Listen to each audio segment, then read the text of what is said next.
Well, listen, man, welcome back to the show. I'm happy to have you here, man. Yeah, man. My boy Pranay in from, well, I mean, I know you have a house in Oregon, but like, where are you living right now? I think you're doing a bunch of couch surfing, and we'll talk about why in a sec. But always, dude. No bad life. Yeah, I need a van. You do need a van. You do need a van. See, you need a van. Always on the mode. You need a van. I like the van. Yeah. Firefighter with the fire service here in California. Affirmative. It's a crazy time. You've had quite a bit on your plate in the last couple of months here. Yeah. We sat down I feel like it was about 4 months ago, previous to now. And by the time this thing drops, I'm not exactly sure kind of what the timing's going to be like, but basically for the last 3-4 weeks, the state of California is slowly burning to the ground, or maybe quickly burning to the ground. Yeah. It's rough right now, man. Yeah. So somehow you got a couple of days off. Maybe those are mandatory days off, and now you're about to go back on. What did you tell me? Like a 19-day stretch? Looks like it as of now. Yeah. Do you have any idea where you're headed? No. And I think it's one of the reasons why I'm attracted to the job too. You know, show up to work and maybe I'm at my station or my battalion or my division, or maybe I'll end up in, some county of California in God's country fighting the next fire, or replacing guys who are already out in the fire line currently. Either or. So, well, nature of the job. Yeah. Part of our discussion 4 months ago was just kind of the challenges that the fire service has in California. And that's not just in like from a state perspective. That's every county, every city, and the state as a whole. And I would imagine even federally, we're challenged right now with firefighters here on the West Coast. Yeah. Just, and what I mean by that is like we don't have enough coverage for the amount of work there is to do. And when we were talking about this, we're like, man, this is going to be as if we weren't already challenged when the true fire season really hits, and we were kind of just at the beginning of the precipice of it. Things are really drying out. Now shit's going crazy, man. So how is it out there? I mean, how are your brothers and sisters dealing with all this? A couple large incidents that are burning, few I should say right now in the state. I've been on a couple of them. Obviously not on the ones that are currently burning right now, just how the cookies crumbled with shift changes and coverage. I'm not on those, but what I can say is there's a lot of different issues going on: staffing, pay, time off, retirement, things like that, shift changes that are all in the works and kind of in the big pot right now. But everyone's pulling it down. They seem to be. Yeah, I mean, there's no real true answer. I'd say that how are they doing, great or bad? But they're going at it, I guess, Yeah, speaking of going at it, that's like Cal Fire chopper heading over. Who knows? Yeah, the ghetto birds. It looks like it, actually. Yeah, I mean, we're out here in God's country, so, as you mentioned, a cool little venue out here on the outside. We've been here once before with Greg Grogan from the Overwatch podcast. I feel blessed to be here. Absolutely. It's great. We're able to share a couple cigars outside, which we can't typically do in the studio. No, yeah. Anybody that knows me knows I have a really nasty cigar habit. So I'm there with you. Yeah. So this is a treat for me. And we got some Japanese whiskey sitting on the table right now. We're going to talk about that in a few minutes. So yep. We're able to enjoy that. From across the pond right there, yeah. But look, man, I mean, let's go back to this firefighting thing. I know today, and again, by the time this thing drops, it might be slightly irrelevant, but I don't think so based on where it is. There's just a big fire that just got started up a little, I guess it would be west or southwest of Lake Tahoe today. Yeah. Like up a little, maybe off the 80, kind of closer to Donner Lake. What's your call on that, man? How's that gonna roll? I think it's rough. I mean, there's a lot of, now in the time that we say, it's not a fire season, it's a fire year.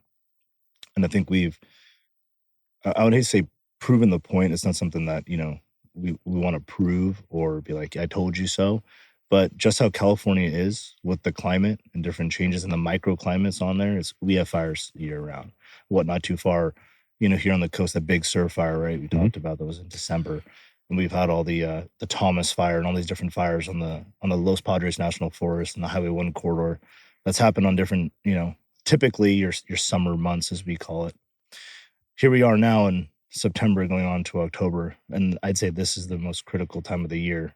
It's had all summer, the fuels and vegetation all summer to dry out. And, people are out recreating, school's back, Labor Day, Memorial Day, all these summer holidays, 4th of July. The 1,000-hour fuels is what we call it. Usually takes 1,000 hours of direct sunlight for it to dry out to be flammable. Okay. So all summer to dry out. So now it's burning.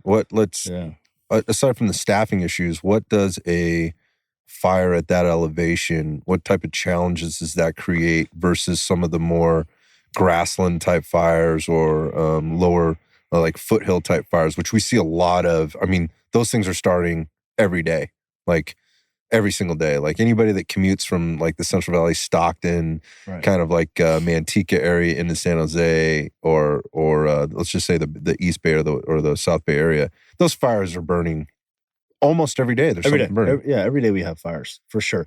I think with the smaller grass, especially looking at the Bay Area, Central Valley, as you mentioned, just anything in the foothills lower than the 2,000 feet below to sea level elevation, you have those grass fuels. So the grass, light oak, it's quick, fast, definitely devastating at times. We do lose homes from that. There are injuries from those fires as well because they're so hot and so fast. But typically they go out pretty quick. Typically you can get a handle on them and you can be in bed before midnight is what we call it. Okay. You can lick off 500 acres and be in bed before midnight just because it burns so fast, so hot, but quick. Mop up is really next to nothing because it's just grass and a couple of cow patties, maybe a fence here and there, and God forsake a home. I hope not. But that's what we usually have in the Bay Area, the Central Valley. When you're now getting into the timber, a 5-acre fire, you might be on that fire for about a week, 2 weeks, just because of the heavy mop up, the duff, the pine needles, the fir, those heavy conifer type of you mean like climates. The thick floor Exactly. that can continue to burn or like smolder or whatever? Correct. Yeah. And then the duff, especially if you look at Humboldt, Del Norte County, way up north, Mendocino and stuff. I've been on fires out there where the duff is 2 feet thick. So how do you stop that, man? Like how do you tamp that down? What tools are you using? Like how are you attacking that type of a situation? So there's a combination. So not just the aerial, aircraft that we contract with, but the ground pounders per se, the fire engines, the hand crews, the dozers is where that comes into play. So that's where the heavy hard labor of getting there, cutting fire line to bare mineral soil, that's what we call it, where you're just down there grubbing your hands and your knees and just making sure you're taking away all that, burning vegetation. Basically taking away the fuel. Exactly. Coupled with water, foam. So I've heard, I think you may have shared this with me or maybe somebody else shared it with me, but there's basically a couple of different ways to stop a fire. One, you take away the fuel. Correct. One, you take away, and that include whatever it is, vegetation, whatever, material. And you take away oxygen, which is also fuel for that fire, right? And you take away heat. Did I miss anything? Nope. Pretty much it, yeah. So you up in that situation, you're not taking away the oxygen. No, it's outside. Right, it's outside, right? Yeah. And in terms of fuel, that's still growing around it, right? Well, you might still have trees or whatever else, but you got all this stuff on the... Hence the fire line, how we cut fire line, right? Take away the fuel. So talk about that. I mean, is that like a 24/7 operation? 100%. And what are you... I mean, you mentioned like being down, like grubbing, whatever. Like what... Yeah. Again, like what tools are you using? What way are you going about kind of attacking this thing? So usually, we have the big hand crew shortage, if you want to call it. There was a big issue with prisoners, with CDCR releasing prisoners and lack of inmates on fire crews. So we've been hiring tons and tons of more firefighting hand crews. Some are CAL FIRE employees, like actual firefighters, National Guardsmen from the Air and Army National Guard in California who on active duty orders with hand crews, California Conservation Corps hand crews as well. And we basically have been taking all these different types of crews, staffing them with CAL FIRE captains and engineers and sending them out. So that's where the hand crews really get in and hands and knees and doing the grunt work. Wow. Yeah. And they're down there. Yeah. It sounds like we're plugging holes. Yeah. I mean, that's tough. I mean, how much experience do they have over your typical crew that's sitting on, say, a CAL FIRE truck? Next to nothing. Yeah. Yeah. And retention is an issue. And we're trying to fix that. There's things in the works, with new union contracts and et cetera, et cetera. But we're trying to make it work as best as we can, and being creative and going to different agencies in California, is looking at the United States military, the National Guard, how we can augment the lack of crews, which is definitely above my pay scale. Yeah. Somewhere in Sacramento. But it's working. The fires will go out. Yeah. They'll eventually go out. I mean, how fast they go out and how efficiently it goes out, I mean, we can There's factors. Yeah, there's factors that are definitely out of my control. But yeah, I mean, should just maybe like in your current position, because you're an engineer on a truck. Correct. Right. Yeah. How does that change, like with all the having to bring in outside agencies or bits and pieces of things? How does that change your job on the day-to-day in terms of workload or where your focus has to be? And I mean, what does your day-to-day look like when you're out there? It doesn't necessarily affect the day-to-day process. Every day we have our staffing levels. Hmm. So mentally in the back of my head, I know that if I break a fire in this area, I may have to request some additional resources. Or I know that this hand crew or this fire engine or this helicopter would not typically be stationed in this area, but now they are, or they're not. So that's where I got to train my firefighters or just inform my, adjoining forces, for lack of better terms. We might be fighting this thing for a while on our own.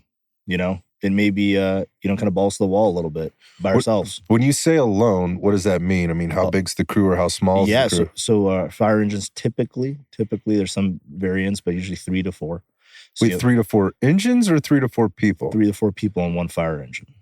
Okay. So stop, time out for a second. Yeah. Because I think like a lot of people see what's on the news, right? And you're generally seeing the most sensational part of the fire, right? At whatever point, like the thing's burning or raging out of control. 100 fire engines. You're seeing a C-130 come in, drop some retardant or some water. You're seeing a Huey come in, they're dropping some water or whatever the case is. And then you're seeing like 5-6 fire trucks with a bunch of fire crews, and they're really working their asses off. They're sweating, or they're driving to try to get out with fire on either side of the road. Right. That's what we generally see in the news, right? TV show coming out too about that.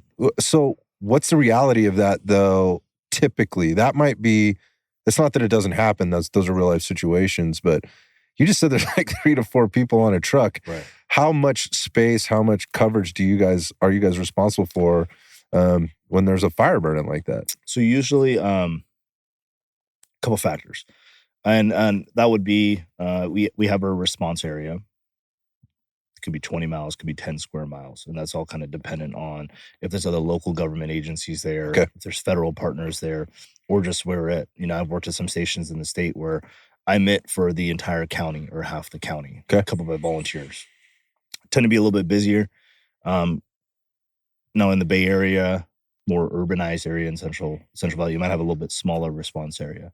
However, we're like I mentioned before, we chatted before that the SRA, the state responsibility area, the local responsibility area. So that changes. The other part is depending on how many fire engines you get for a response. So we look at like raw station, the remote area weather stations. We look at the weather for the day, which includes temperature, humidity, wind speed, typically, which constitutes red flag warnings. Okay. So usually on one fire engine, it's 3 to 4 people. But when a fire gets dispatched, a vegetation fire specifically, we'll get, depending on the dispatch levels from the weather augmentation, maybe 4 to 5 fire engines, upwards of maybe 8 to 10. So they're all responding from the different areas, and you're there. Now, with these large fires burning, we won't get that. Yeah. Okay. And if it burns even more, I may request additional apparatus Support, or aircraft. They might be coming from couple counties over, so it takes time. You're out there for a while. Yeah. You got to hold it down. Correct. Yeah. So we're in that stage right now, currently speaking today. It might be a little bit just due to large scale incidents burning in the state. It's fairly common. So it's just another factor thinking of it every day. Like just being an engineer on a fire engine, that's something I think of.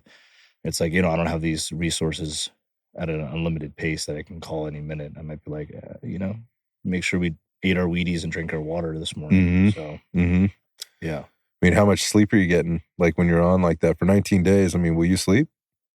Hopefully. Yeah. Hopefully. In the truck? Yeah. The truck usually on fires is 24 hours on working straight and then 24 hours down. Okay. So that's our R&R time. And you do that. And whether we backfill at the firehouse, at the station, backfilling, working overtime because other operators, other company officers or firefighters are out, you just might be forced on duty. You might be held on duty.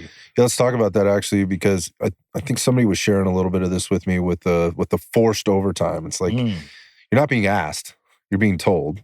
What does that look like right now? Like when you open up your work calendar, in terms of what your shift is going to look like, how much of it is, 19 days straight.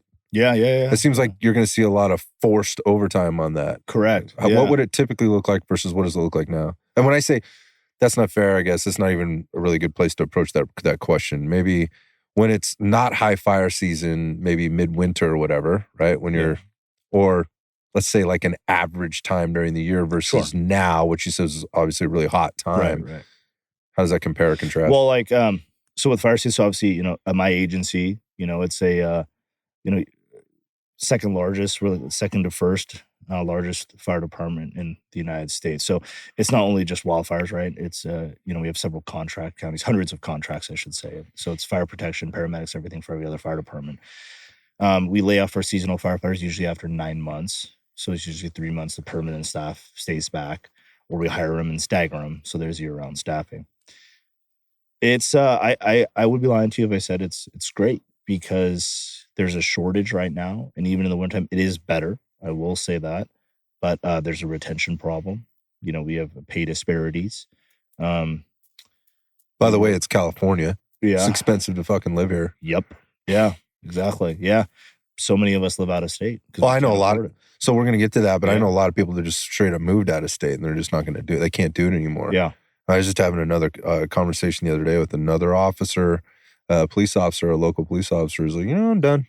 I'm not going to do this anymore. Yeah, like it's it's not equitable, right? Not, so they're moving out, and so many people we've talked to have been doing that. So, but to your point, like you don't even live in this state. You live in a different state, and you commute into this state in order to work. Which this goes back to the couch surfing. I was joking. Half joking about, but that's rough, dude. Like if you're commuting in from, wherever you're commuting in from, which is this maybe a more affordable place to live, or maybe just a better quality of life for you for whatever the reasons are, and then you're going on these trips or these journeys, if you will, with the fire service to fight these fires. Like that's going to take its toll, man. Like, maybe you can share a little bit about. We talked a little bit about this before, but maybe you can share a little bit about what our firefighters are up against right now with regard to this sort of the stress levels they're going through, how that impacts them, physically, mentally, emotionally, and how that trickles down, downstream into things like relationships or even, just the quality of the work that they can get done on a daily basis. Can you share anything with that? Yeah, no, absolutely. I think, especially right now with the large incidents going on, we have 2 incident management teams that are activated. Large scale type 1 teams is what we call it, which has hundreds and hundreds of personnel and contractors that manage these large scale incidents, same incidents that manage Hurricane Katrina incident or the 9/11. Okay. Right. We have 2 of those going on right now. So that's sucked up a shit ton of personnel. Then on top of it, you throw in these new starts and everything like that. So when you say new starts, you just mean new people. New starts, as in a new fire. New fires. Got it. And right now, it's prime time. Like between now and November-ish is where statistically, the largest fires in California. Like a hockey stick, it's going exponentially goes up. Yeah. Exactly. So that being said, it's important. It goes from the top down. So it goes from the governor, working for the state, right, and then our chief in Sacramento, all the way down to, my frontline supervisor chief. So when it comes to like mental health, huge. We've been spearheading the employee support services program that I've definitely gone to through, Colorado, and those programs that I was fortunate enough that I feel like still this department saved my life, and our union as well that offered those opportunities.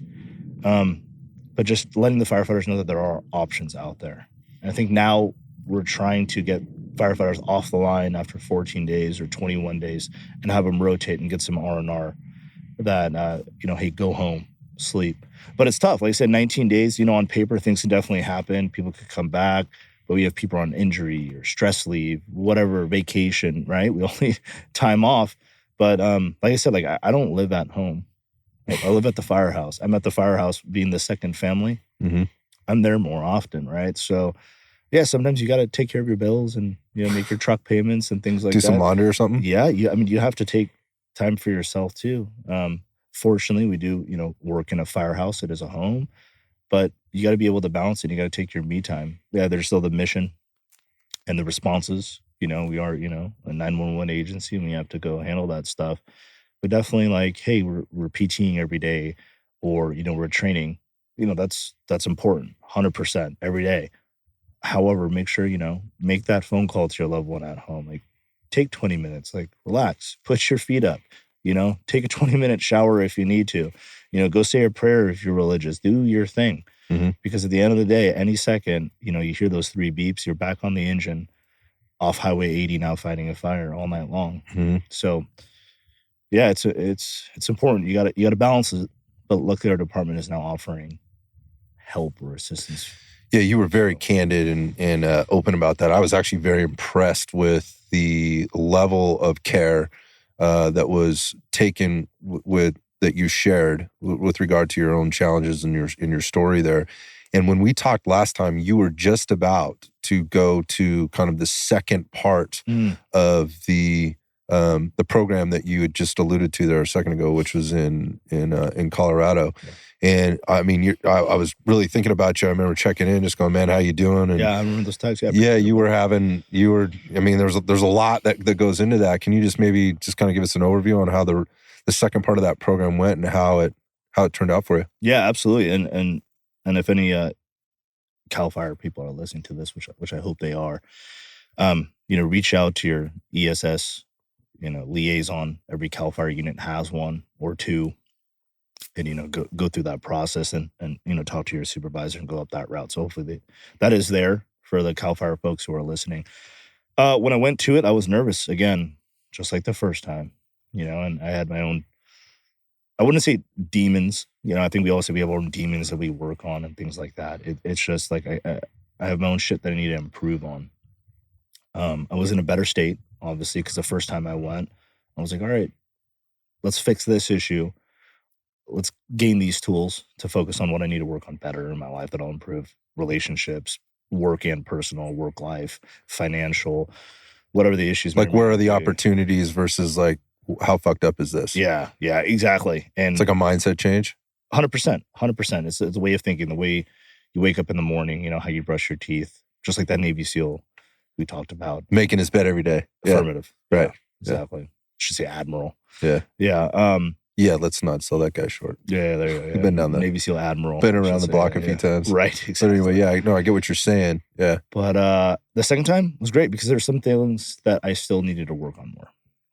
And those were affecting my life in a negative way, circling a different drain at that point. And that was a little bit more of some relationship stuff, That's important shit, man. Yeah. When it comes to the love life. Yeah. That was the focus of the second point. Was what am I looking for? Who do I want to spend my entire life with? And realizing that I'm not going to sell myself short, and everyone has their lists of who you want to, be with. Your red flags, everyone says, right? Your green flags, your yellow flags, your deal breakers. That's a big thing. The online dating environment, which has changed. So I can't even. I got to be honest, man. I can't even imagine being in that situation now. It's not. I really can't. I mean, I hear stories. I work with a bunch of youngsters, right? Mm-hmm. I mean, and I hear the stories, and I chuckle with them when they laugh about it. But I just go, "Are you like?" I honestly, man, like I feel so fortunate. Cece is like, she's just a champion, and a great partner. And I've been through several relationships. I've been married and divorced. I was in a relationship for 14 years, and I think we grew apart over time. And I've had other relationships that I've had to go back and re-examine, and been through my own process of, seeking help through therapists and things like that, and working through the problem and understanding what the red flags, the yellow flags, the green flags are. That's an interesting, I don't think it gets talked about very much, right? And I think, a lot of maybe people in your profession, I certainly think like in law enforcement, they're very A-type, and they're very like, they're trying to tick boxes most of the day. Right. Yeah. But it's weird to me that when it comes to relationships, a lot of times they throw that like that A-type personality out the door, and they choose to be with partners that it's not good. Fixers. Right. Man, that's what it is. Yeah. That you guys are solution finders. Every Exactly. You single guys time. are looking to save people. Right. That is literally what you do on a regular basis, whether it's saving their house or saving their life. Right. And so a lot of times you'll wind up in relationships that are just like it's unhealthy. Like you're trying to be that fixer or that solution finder. Yeah. So maybe can you share, like, what are some of the things you're learning, like, in this process now? So addiction therapy is a real kind of the second time, right? And when we say addiction, we think alcohol, drug, tobacco, whatever it is. That's the first thing I would go to. Yeah. But actually it's sex, right? Okay. It's maybe gambling addiction. Maybe it's a love addiction. Okay. Right. Like need like that, what do they call that? That's the word I'm looking for. Codependency. 100%. Okay. 100%. And I think these are good, by the way. Yeah, good. I'm glad you enjoy that. I'm liking it. Trying to portion it out here. I might smoke through it here in a second. Love addiction was a big thing for me. We care so much. We go into those burning buildings, put out that bush on fire, go to that car accident. However, who's taking care of me, right? Right. And you want to come home to a loving wife or husband with a meal there, because especially as a supervisor now, you're taking care of firefighters at your station and hopefully enable them to be, a lot of them are young adults, 18 to 25 years old, and a lot of them don't have a lot of experience with life in general. So my issue, I'd say, was love addiction. And I needed to figure out ways, like, why am I looking for that? What am I missing in my life? Am I not happy with myself, my self-esteem? Why would I post this picture? And that was another thing too. It kind of hit me. I said back, like, look, I'm big on Instagram, right? You post a selfie, things like that. So do I really need validation to post a picture on there of this new shirt that I bought and get 100 likes? Is it cool because I want to like? Or is it, I have no friends and I want someone to like my photo and it feels like I'm cool? It's really stuff that was like humbling, and I was like, oh, shit, like I don't know, maybe why am I on this podcast with you right now? What's the true meaning? I know the true meaning of it, right? I mean, hopefully this podcast can help other firemen and veterans like myself who are out there, but you got to examine that further and further. And boy, I cried a shit ton, man. Like it was humbling.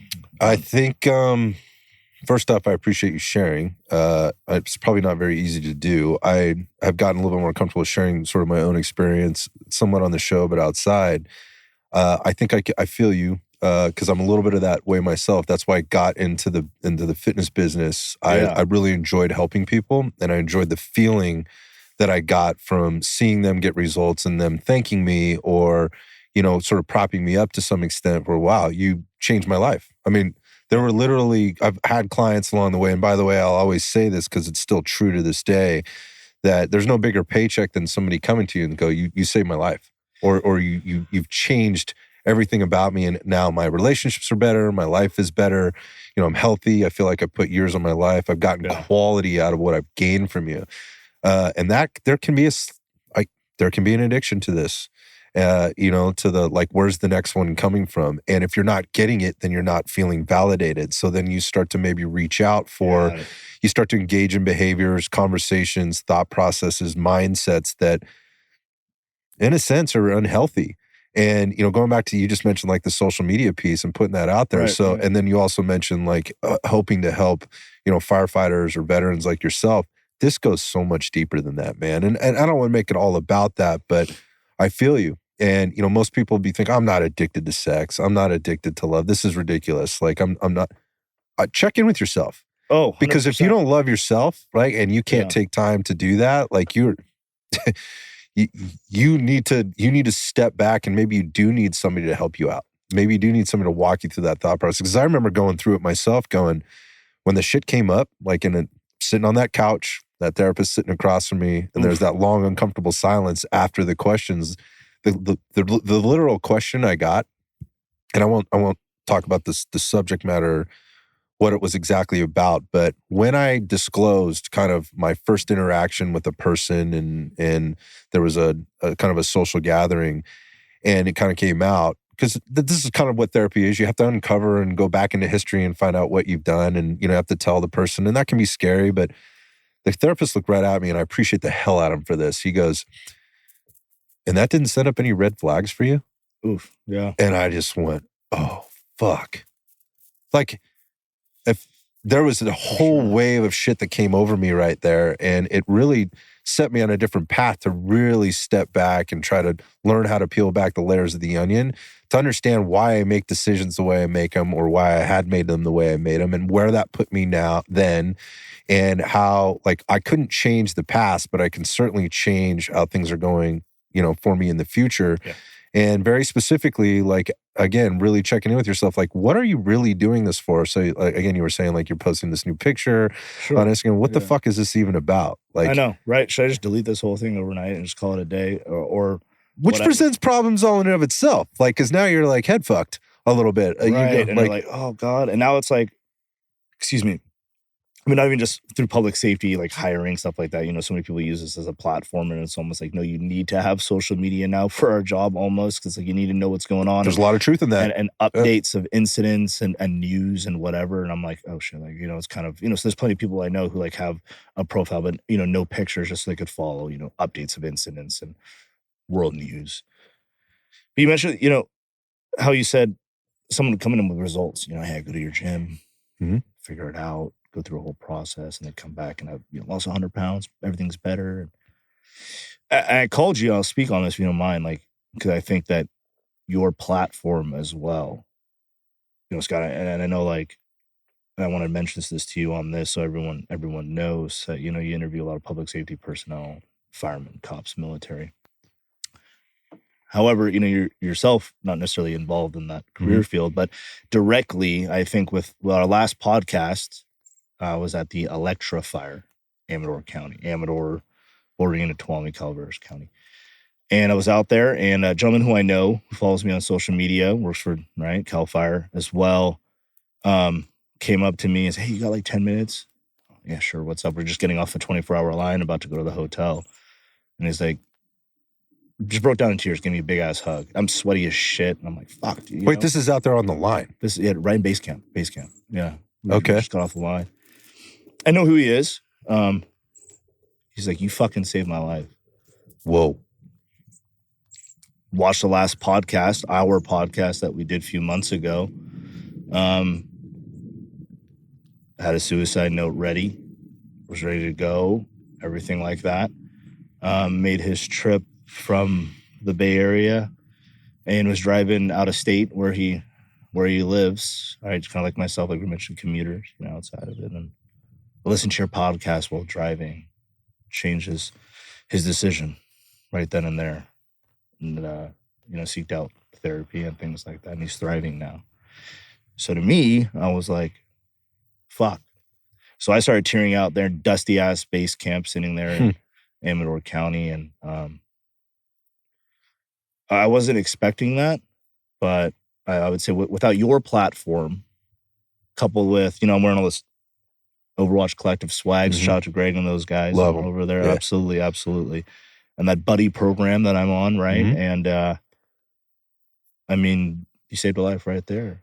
I mean, you shut down the company tomorrow, you've done God's will right there. And I was like, Scott, I mean, that was your platform here, interviewing people like me. So I think without your platform, hey, if there's a fucking medal out there, fucking you have it, Man, that's not what it's about. I appreciate you telling the story. That's heavy. I've gotten several messages from folks along the way, particularly as of late. And I call it like, well, there's some pretty harrowing stuff. I mean, I'll get an email or I'll get a note and I'll read through it and I'll have to take a lap and just kind of like, I call it taking a lap. Like, you remember when your coach, when you lost your shit out there or whatever, go take a walk. Your coach, you just fly off the handle a little bit. You get too emotional, not knowing how to deal with your shit or whatever. And your coach, if they're a good coach, they'll be like, I get it, but it's not fucking acceptable for you to be acting like this right now. No. Not in front of everybody else. We got a job to do. So take a lap, shake that off, and come back focused or whatever. Take the time you need. I've had to take quite a few laps lately, but I appreciate you sharing the story and thanks for acknowledging that. That's not why I do it. I think but I think it's important that we talk about this shit. And so going back to the kind of your own journey and what you're learning, I think that there's some real value that can be taken away from like, what are the issues? It's not just about like seeing, hearing, witnessing, and being in front of some of the most tragic shit, gruesome shit that a human could ever be, be exposed to. That it's other things that come up that maybe people aren't giving value to and or appreciating that are in the job, and then the people that are around those people that are in the job because they're just not aware of it. And a lot of times it just takes maybe hearing it from somebody else. And if it's this show, great, awesome. I love that that's happening, but at the same time, like guys like you that are coming out and being, sort of courageous in their conversations about, hey, we have things we need to talk about, guys. There are resources out there for you, and there's a pathway for you. And just like anything else, just like learning the process to everything from putting on your uniform to fighting a fire to putting out a fire to checking to make sure that fire doesn't get restarted to medical or whatever else, there are things that can be really helpful for you that we know are tried and true. And then at the same time, understand that you're an individual and it's not cookie cutter. Right? It's not. And you mentioned, it's glad that it's happening. I'm glad that happened and that individual, made a better decision to continue living. But at the same time, it's goddamn fucking pisses me off that he was in that position already. In the first place. And that's the issue that I'm having with my guys. I see myself, a young 21-year-old fireman who got hired to do the best damn career, and I'll go to the grave saying that it is. We have our problems and our staffing issues and stuff, but I'll run into a burning building tomorrow for a stranger. Right. I love it. But like, let's start focusing on this now. Self-care. Yeah. It's so important because it is a career that's going to destroy you mentally and physically. That's facts. And I tell people all the time, why do you think we have a great pension and medical program where you get lifetime medical? Why? Because they don't expect us to live. Well, we talked about long. This. Yeah. Like it's fact. It is what it is. They don't expect you to get there. No. I say this all the time. Like dude, it's not good. Guys, I talk to first responders all the time. Like, and they're trying to justify it. Like, look, we get paid well, right? And we have great retirement and we have great benefits. And my answer to that now, after seeing, hearing, and being involved in so much of this is, yeah, man, if you make it that far, right? And that is the challenge. So, the physical, the mental, the emotional toll, without continually, I guess, being redundant about that. Some of the things are pretty obvious, but you've just articulated a few things that aren't. Going back to Colorado and having to sit through, I guess, confronting what the realities of your situation are beyond some of the things you already shared with us, which were very apparent to you at the time, right? Like, look, I know I need help. Here's the problems that I've had. I've been doing too much of this, not enough of that. I had this incident, and those things are almost very obvious and kind of front of brain. Like, and somebody is there to kind of walk you through there, but we're not done, Pranay. Like, there are things that you are not acknowledging because you probably aren't aware of yet. Let's get to the next level, to the next layer. We've peeled back a couple layers of the onion. There's a few more to get. It is. And over there, it's like, was I healed through the issues I was working with? 100%. But it's a building process. I can't just go over there and be like, oh, I'm fixed. Let's continue to whatever we're doing, to this destructive behavior that I was doing, or sleeping with, being promiscuous or whatever it may be, and dating every woman who shows me attention. Super common in that profession, right? Super common in it's bad, in first responders, right? Yeah, but I mean, it's like they're looking for an outlet.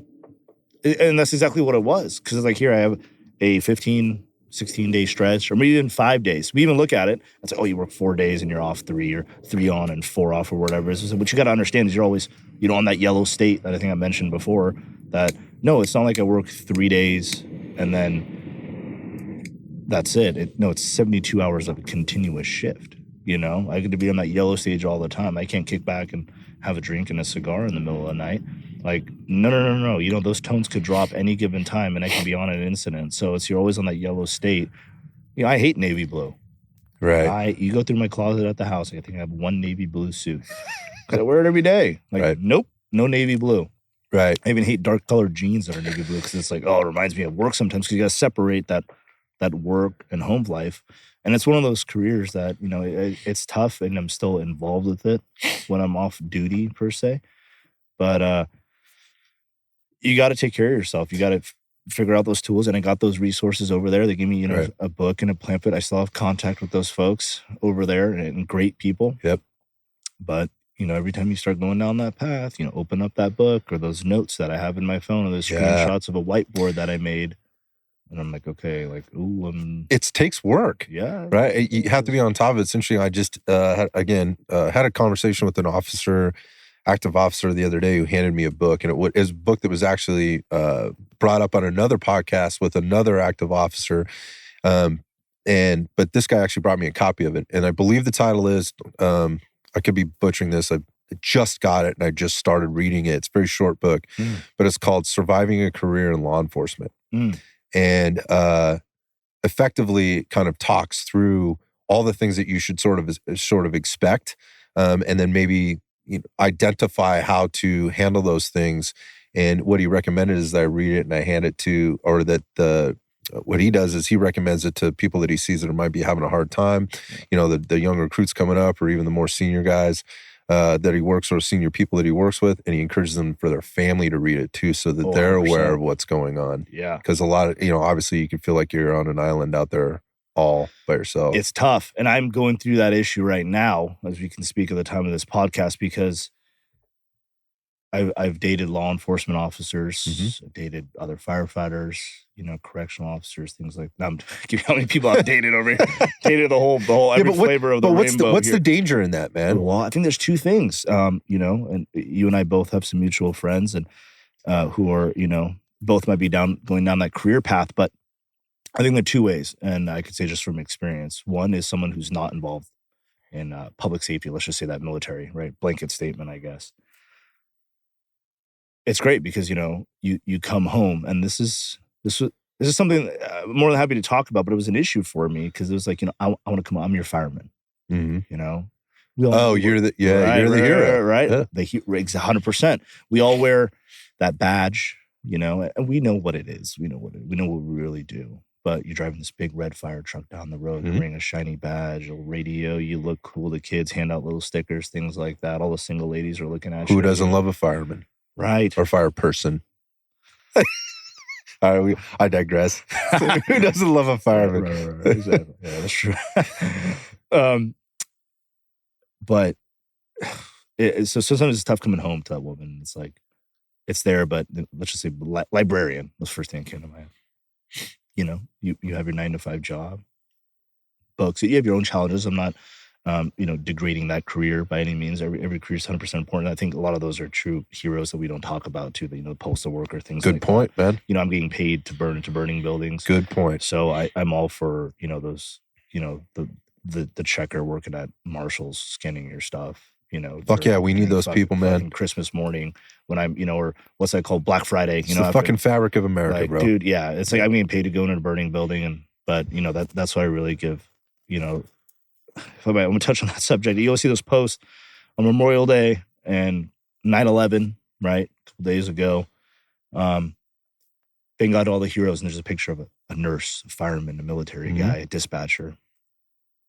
But it's like, what about the waste management employee? What about the fucking postal worker? What about the person swinging a hammer, dude, driving the nail? Yeah, or the public work person who's got to answer his phone. What about the truck driver that's keeping our, you know, the truck driver that's keeping our commerce alive? What about the postal worker that's making sure that shit gets to where it needs to be? Dude, you can even say that, you know, the gym employee who's handing out clean towels at 24-hour fitness who's open there in the middle of the night. What about the farmer who's driving that tractor right now 24/7, keeping us fed?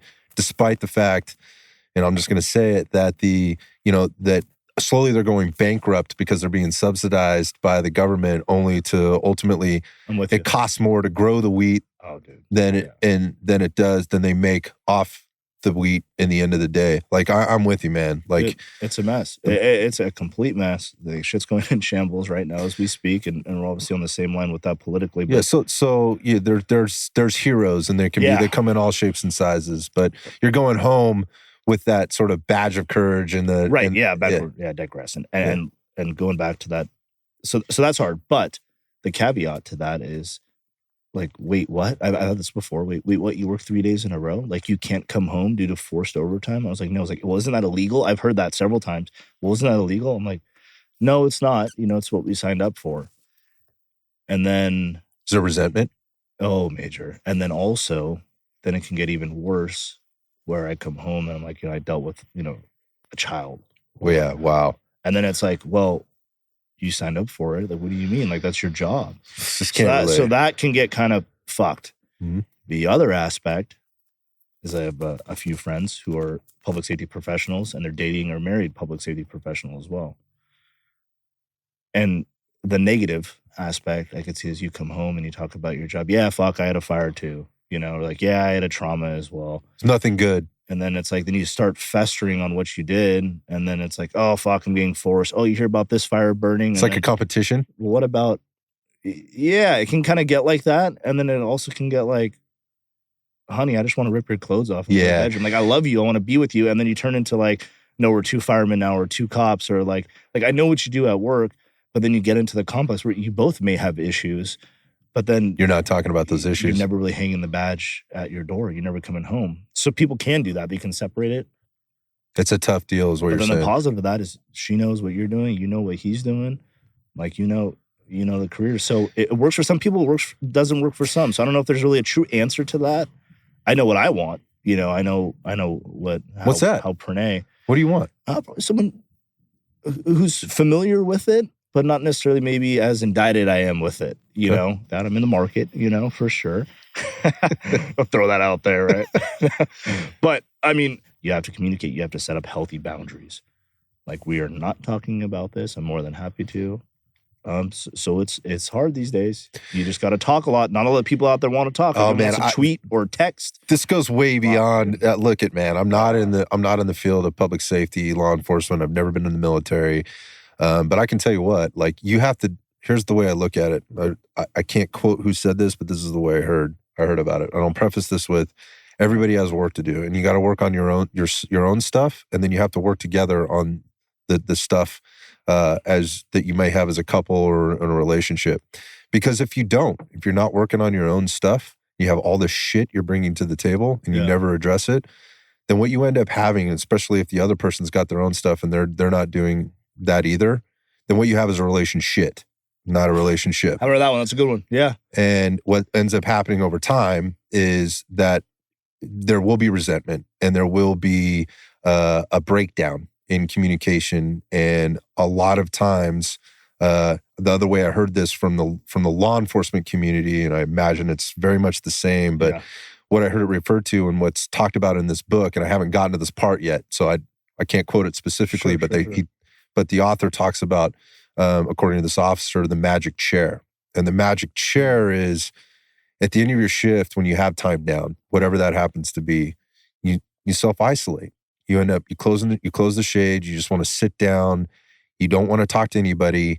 You don't want to relive any of it. You don't want to be social. You stop doing things that are maybe more healthy, and you just kind of you don't want to be bothered.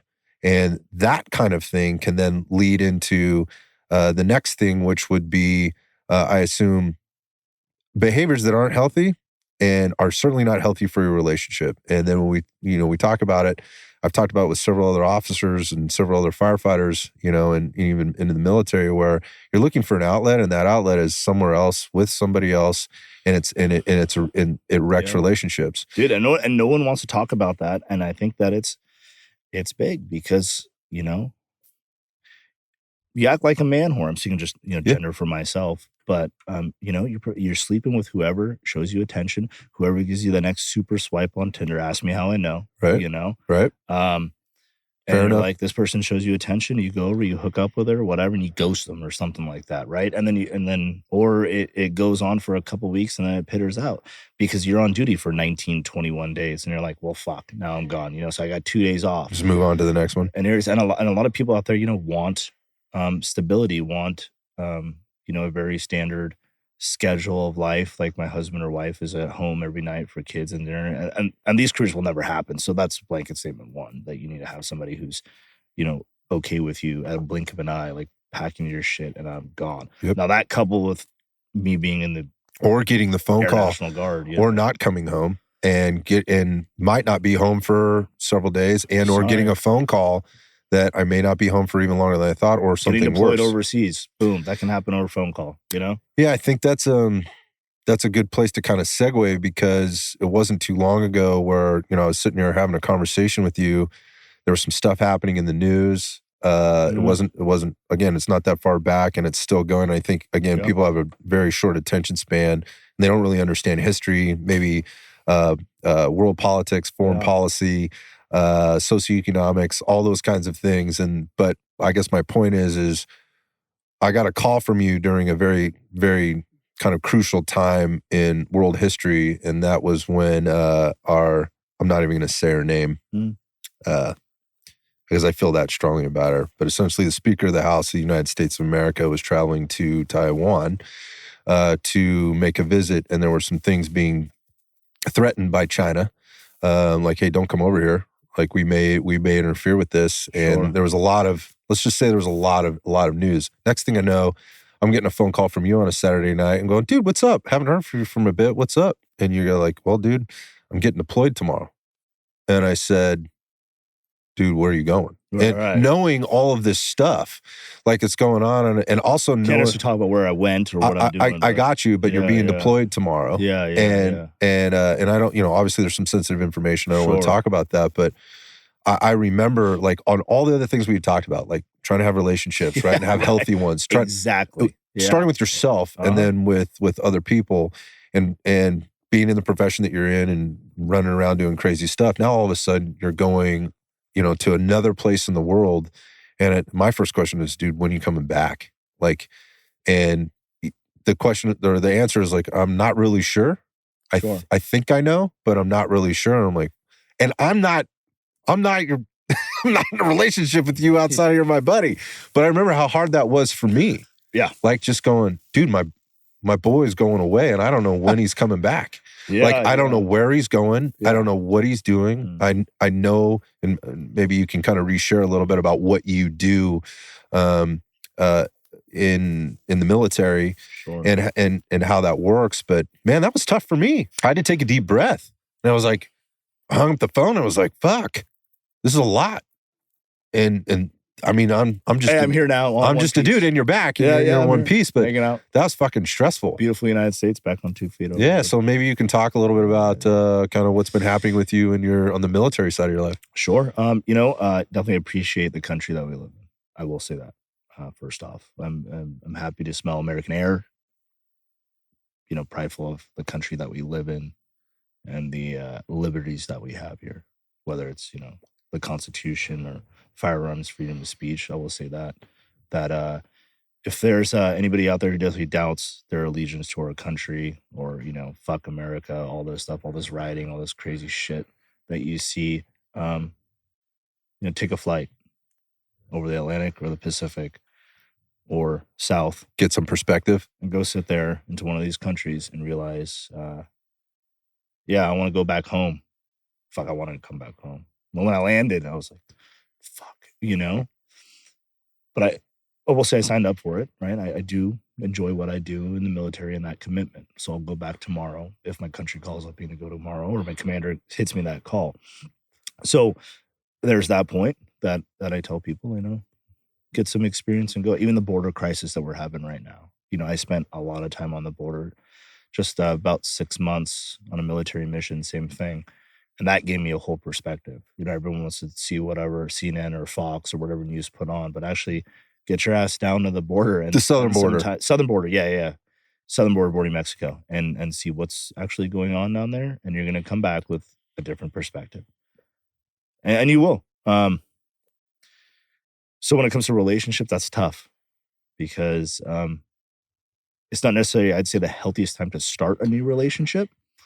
But if you have a solid partner, male or female, then they'll be there. They'll be supportive for you. If they're the right one, if they're down, Right. they'll be there with you. They'll come back. And if they're not, then it's just going to collapse, and you might as well just go single.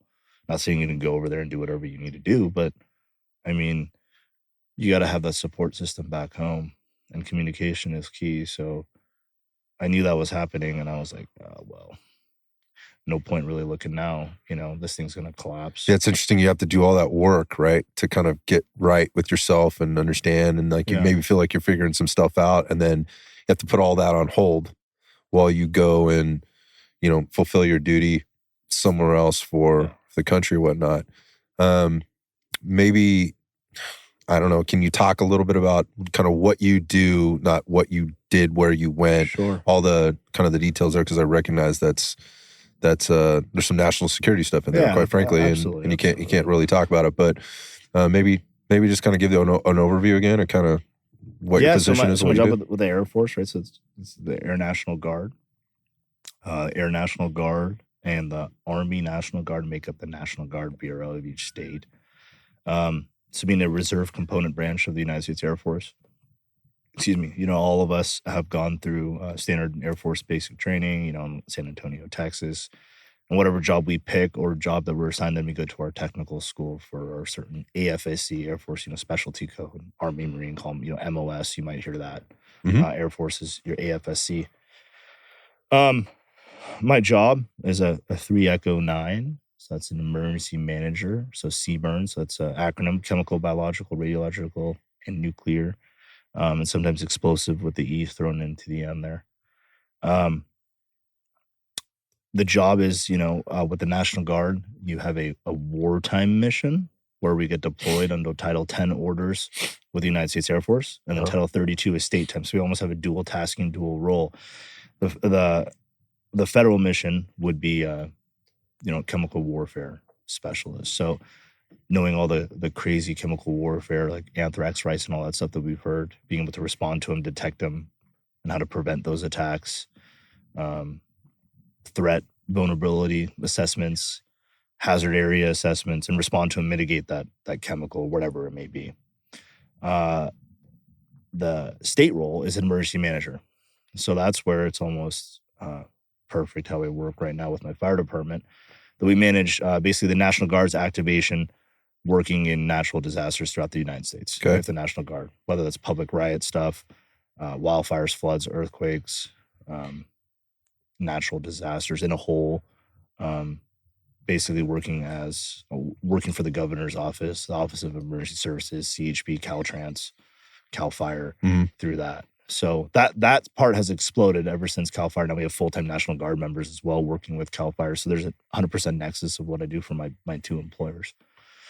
So I'm busy, stateside, and then overseas, busy as well.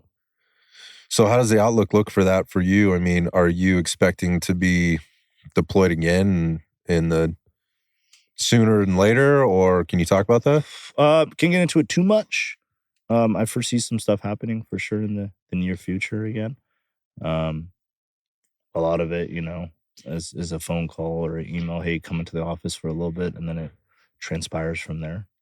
But always, anybody with, a smartphone can Google what's going on in the world and see that we're not necessarily in a stable place. It's a slippery slope, man.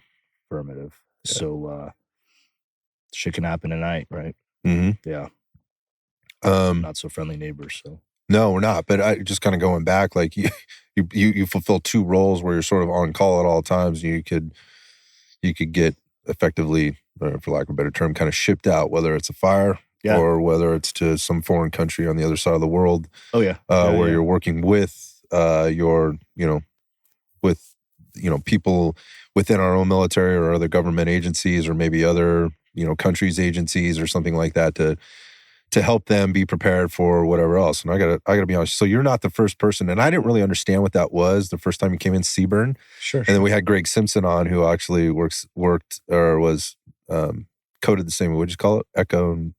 3 Echo 9. Three That's Echo the 9. Air Force is Right. worse. Yeah. Army is called a 74 Delta. Right. It's almost the equal. Right. So I didn't really understand what that was, but dude, that sounds like some pretty heavy shit. I mean, if you've been alive for the last 20 years, like you understand the ramifications of what can happen there. Oh, yeah. And that's it's not fun. No. It's definitely not, that's a tough topic. Yeah, it is. And especially after the whole 9/11 thing, our country took a Department of Homeland Security was founded, so with that, a lot more funding, different training, realizing that, hey, there are other threats out there. Look at what just happened to our country, and then, the global war on terrorism and things like that. So there was all types of different fundings, and, the Coast Guard, like a mutual friends, definitely a legit agency is there, as much as the jokes come aside. And if he was here, I'd give him shit about it right there, and he'd probably fire back with some Chair Force jokes, for sure. But it's all fun and games. But I will say that, we joke around other branches and stuff, but guys are really in this shit, and we really know, the branches don't fucking matter. It's just whatever branch we decided to enlist in, and different operations that I've worked on, we don't joke around about that. We just get that mission and execute it together. So it's dynamic. Shit changes. Yeah. What's the biggest lesson you learned in this last deployment? The biggest takeaway. This one was eye-opening. It really humbled me more. I've been hardcore America to my blood, right? Tattooed on me. Team America, man. That. That's it. 100%. There's nothing better. It just solidified, I should say, that my love for this country, being, a family of immigrants as well, and my former law enforcement career, the Eagle Scout stuff, firemen, all that. All the opportunities. All those jazz. Yeah, and being able to be like, I can go wherever I want. I can smoke a cigar, drink Japanese whiskey out here in beautiful God's country. I'm not able to do that some other places. I'm not able to dress how I want to dress or do whatever I want to do. So that was definitely a little bit more eye-opening. I found it interesting. So one of the stories that got shared with me, and I came across this, it wasn't something you told me, but I came across this because I'm nosy.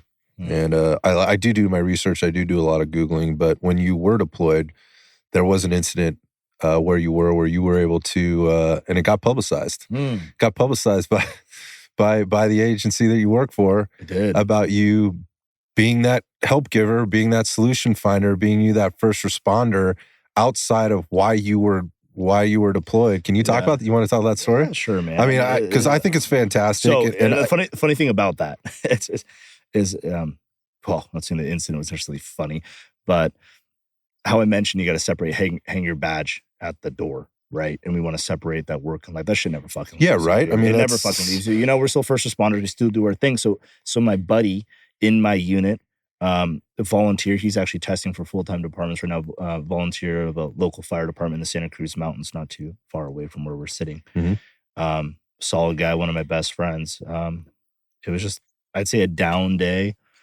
We're sitting there in the office, smoking, joking type of thing, having a cup of coffee, and we see a car accident happen. So we go. You say that so like casually. It's just one of those things, because it's funny, because any of my buddies at work watching this right now be like, we do that every day. Yeah, right. I know. So, like, but for me, I'm sitting here going like, when I see a car accident, that gets my blood pressure up, man. That gets my anxiety level up, like.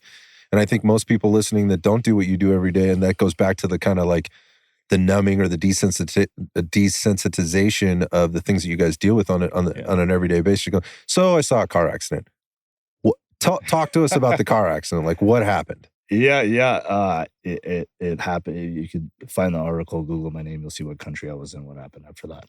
But witnessed this car accident, and me and my buddy, the military mode kind of clicked off, and the fireman mode clicked on, and ran over the highway that they crashed on. There's a little vehicle versus motorcycle.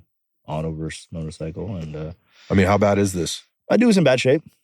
The guy in the motorcycle. Yeah, I was in bad shape. Yeah. I mean, usually car versus motorcycles, highway, high speeds. Highway speeds. It's not good. No, he wasn't necessarily in good shape. So him and I, rendered care best of our ability to what we had there, which was jack shit. We're sitting there in our uniforms. You have no equipment. You have nothing. We're in there multicam, we'll cry precision stuff. Right. Sitting there, we're like, God bless Cry. Yeah, love their I stuff. love Cry. Cry's the way to go. Yeah. Anybody that listens and knows Cry is like, yeah, absolutely. They're all right. The tactical side, the shooter side out of me. We'll talk about later. Yeah, we can. Let's get into that. And we'll went over there, rendered care, pulled them out of the highway. So you're first on scene. Yeah, affirmative.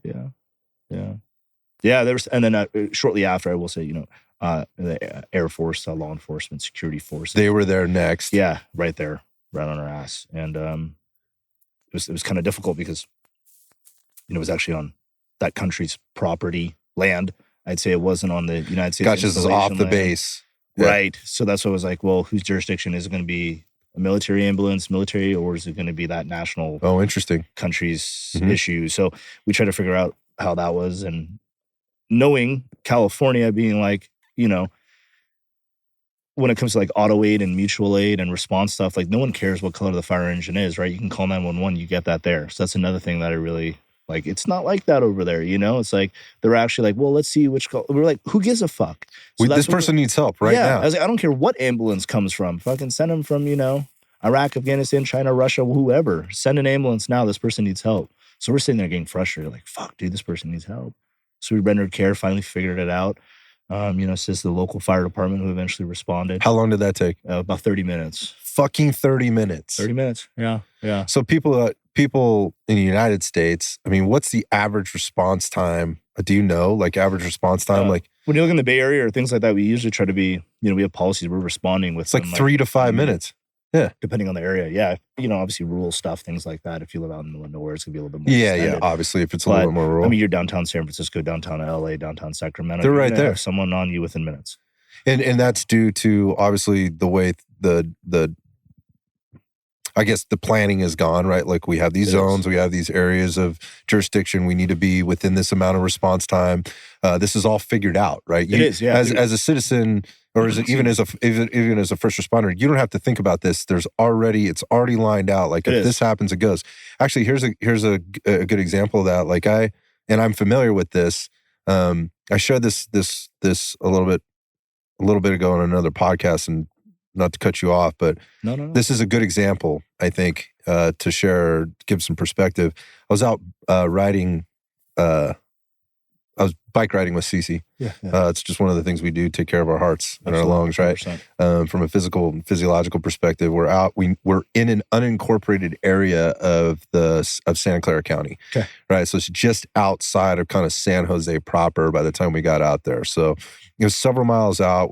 So we live in downtown. So that's, like I know exactly where the fire department is. Absolutely. They're the busiest station. That station is the busiest station down there. It's like right near us. And I know if we called, like we had an incident maybe at the gym or at the house, they're going to be there in a matter of a couple of minutes. 100%. Right? Considering they may not be on another, all things considered, they may not be on another call. Next dude. Yeah, I know where the other one is. Like I know where they're coming. I don't think most people think about this. They call 911 and they think like, I need somebody now. And generally speaking, like specific from like an emergency response perspective, they show up pretty fast. But I knew where we were. We were not going to get emergency support very fast. She got hit by a car. We were riding the bikes. She got hit by a car. It was a fairly low speed accident. She's doing better now, though. Fortunately, she's fine.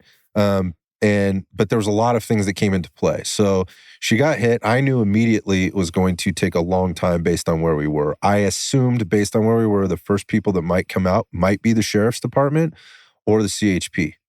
Right. It was vehicle versus bicycle. I was trying to escalate the situation a little bit, kind of going, it's a vehicle versus bicycle. I don't exactly know. She is breathing. She's not bleeding.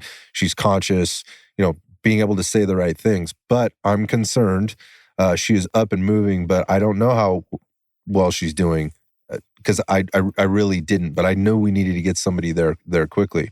So when I called 911, what I got was the sheriff's department. I did not get it dispatched, or based on where I was calling from my cell phone, which, by the way, I had to ride on my bicycle to get reception to make this call.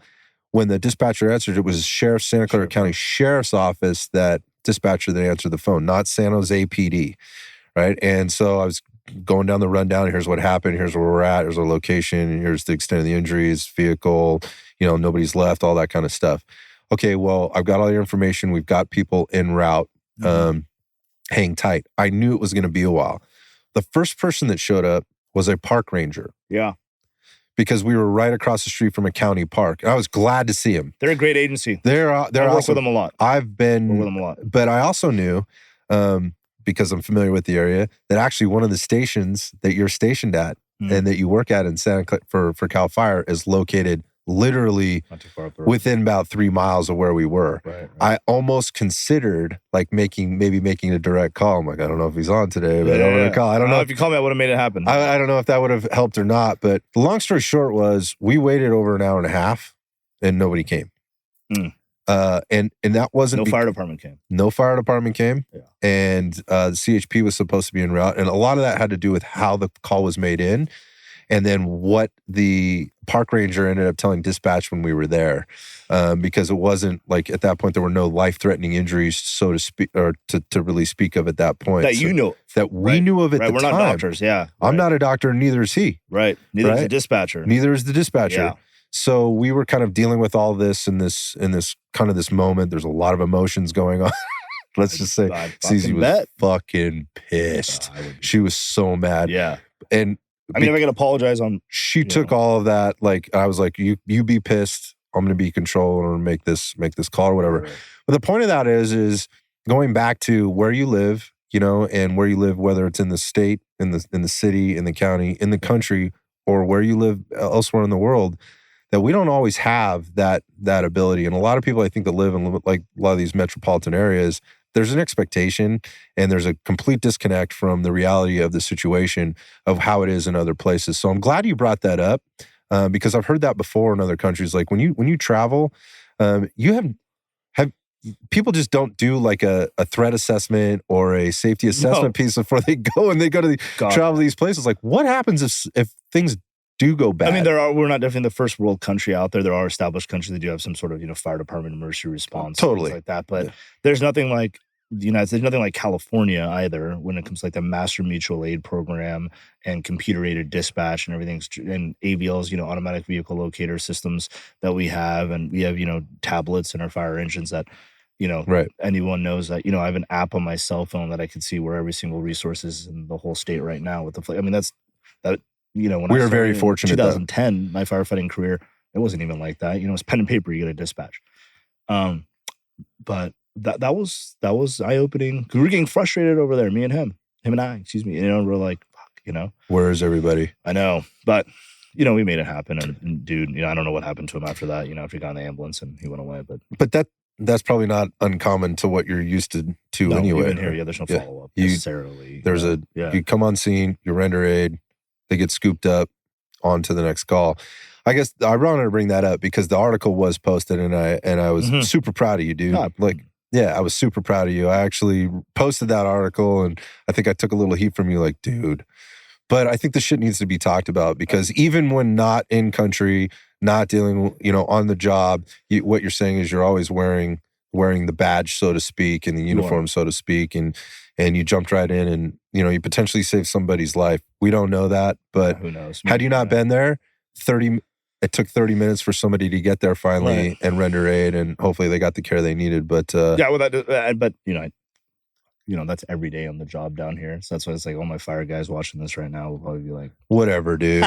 But I mean, they might not think it's a big deal, but I do, man. And I guarantee you, the dude that's laying there all busted up after getting hit on his motorcycle. Right. I mean, didn't speak English. That was another language. I'm sure.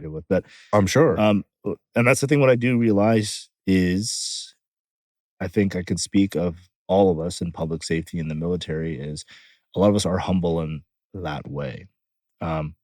But when you're sitting down with somebody who's not in that profession or some Air Force commander hears about this story and dude, it's not that big of a deal.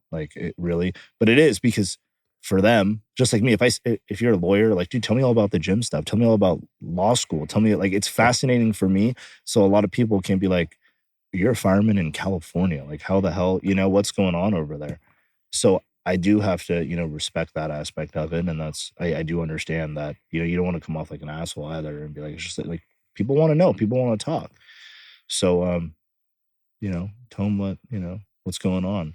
Well, it was nice to see that you got acknowledged for it. And your buddy cool. and your buddy got acknowledged for it. I think it's important. I think we probably need to do a little bit more of that. But if it had been any other daily call, there wouldn't have been an article about that. It would have just been like, hey. No. I mean, it was normal response review. Normal response. Again, the guy in the ambulance. Quote unquote normal.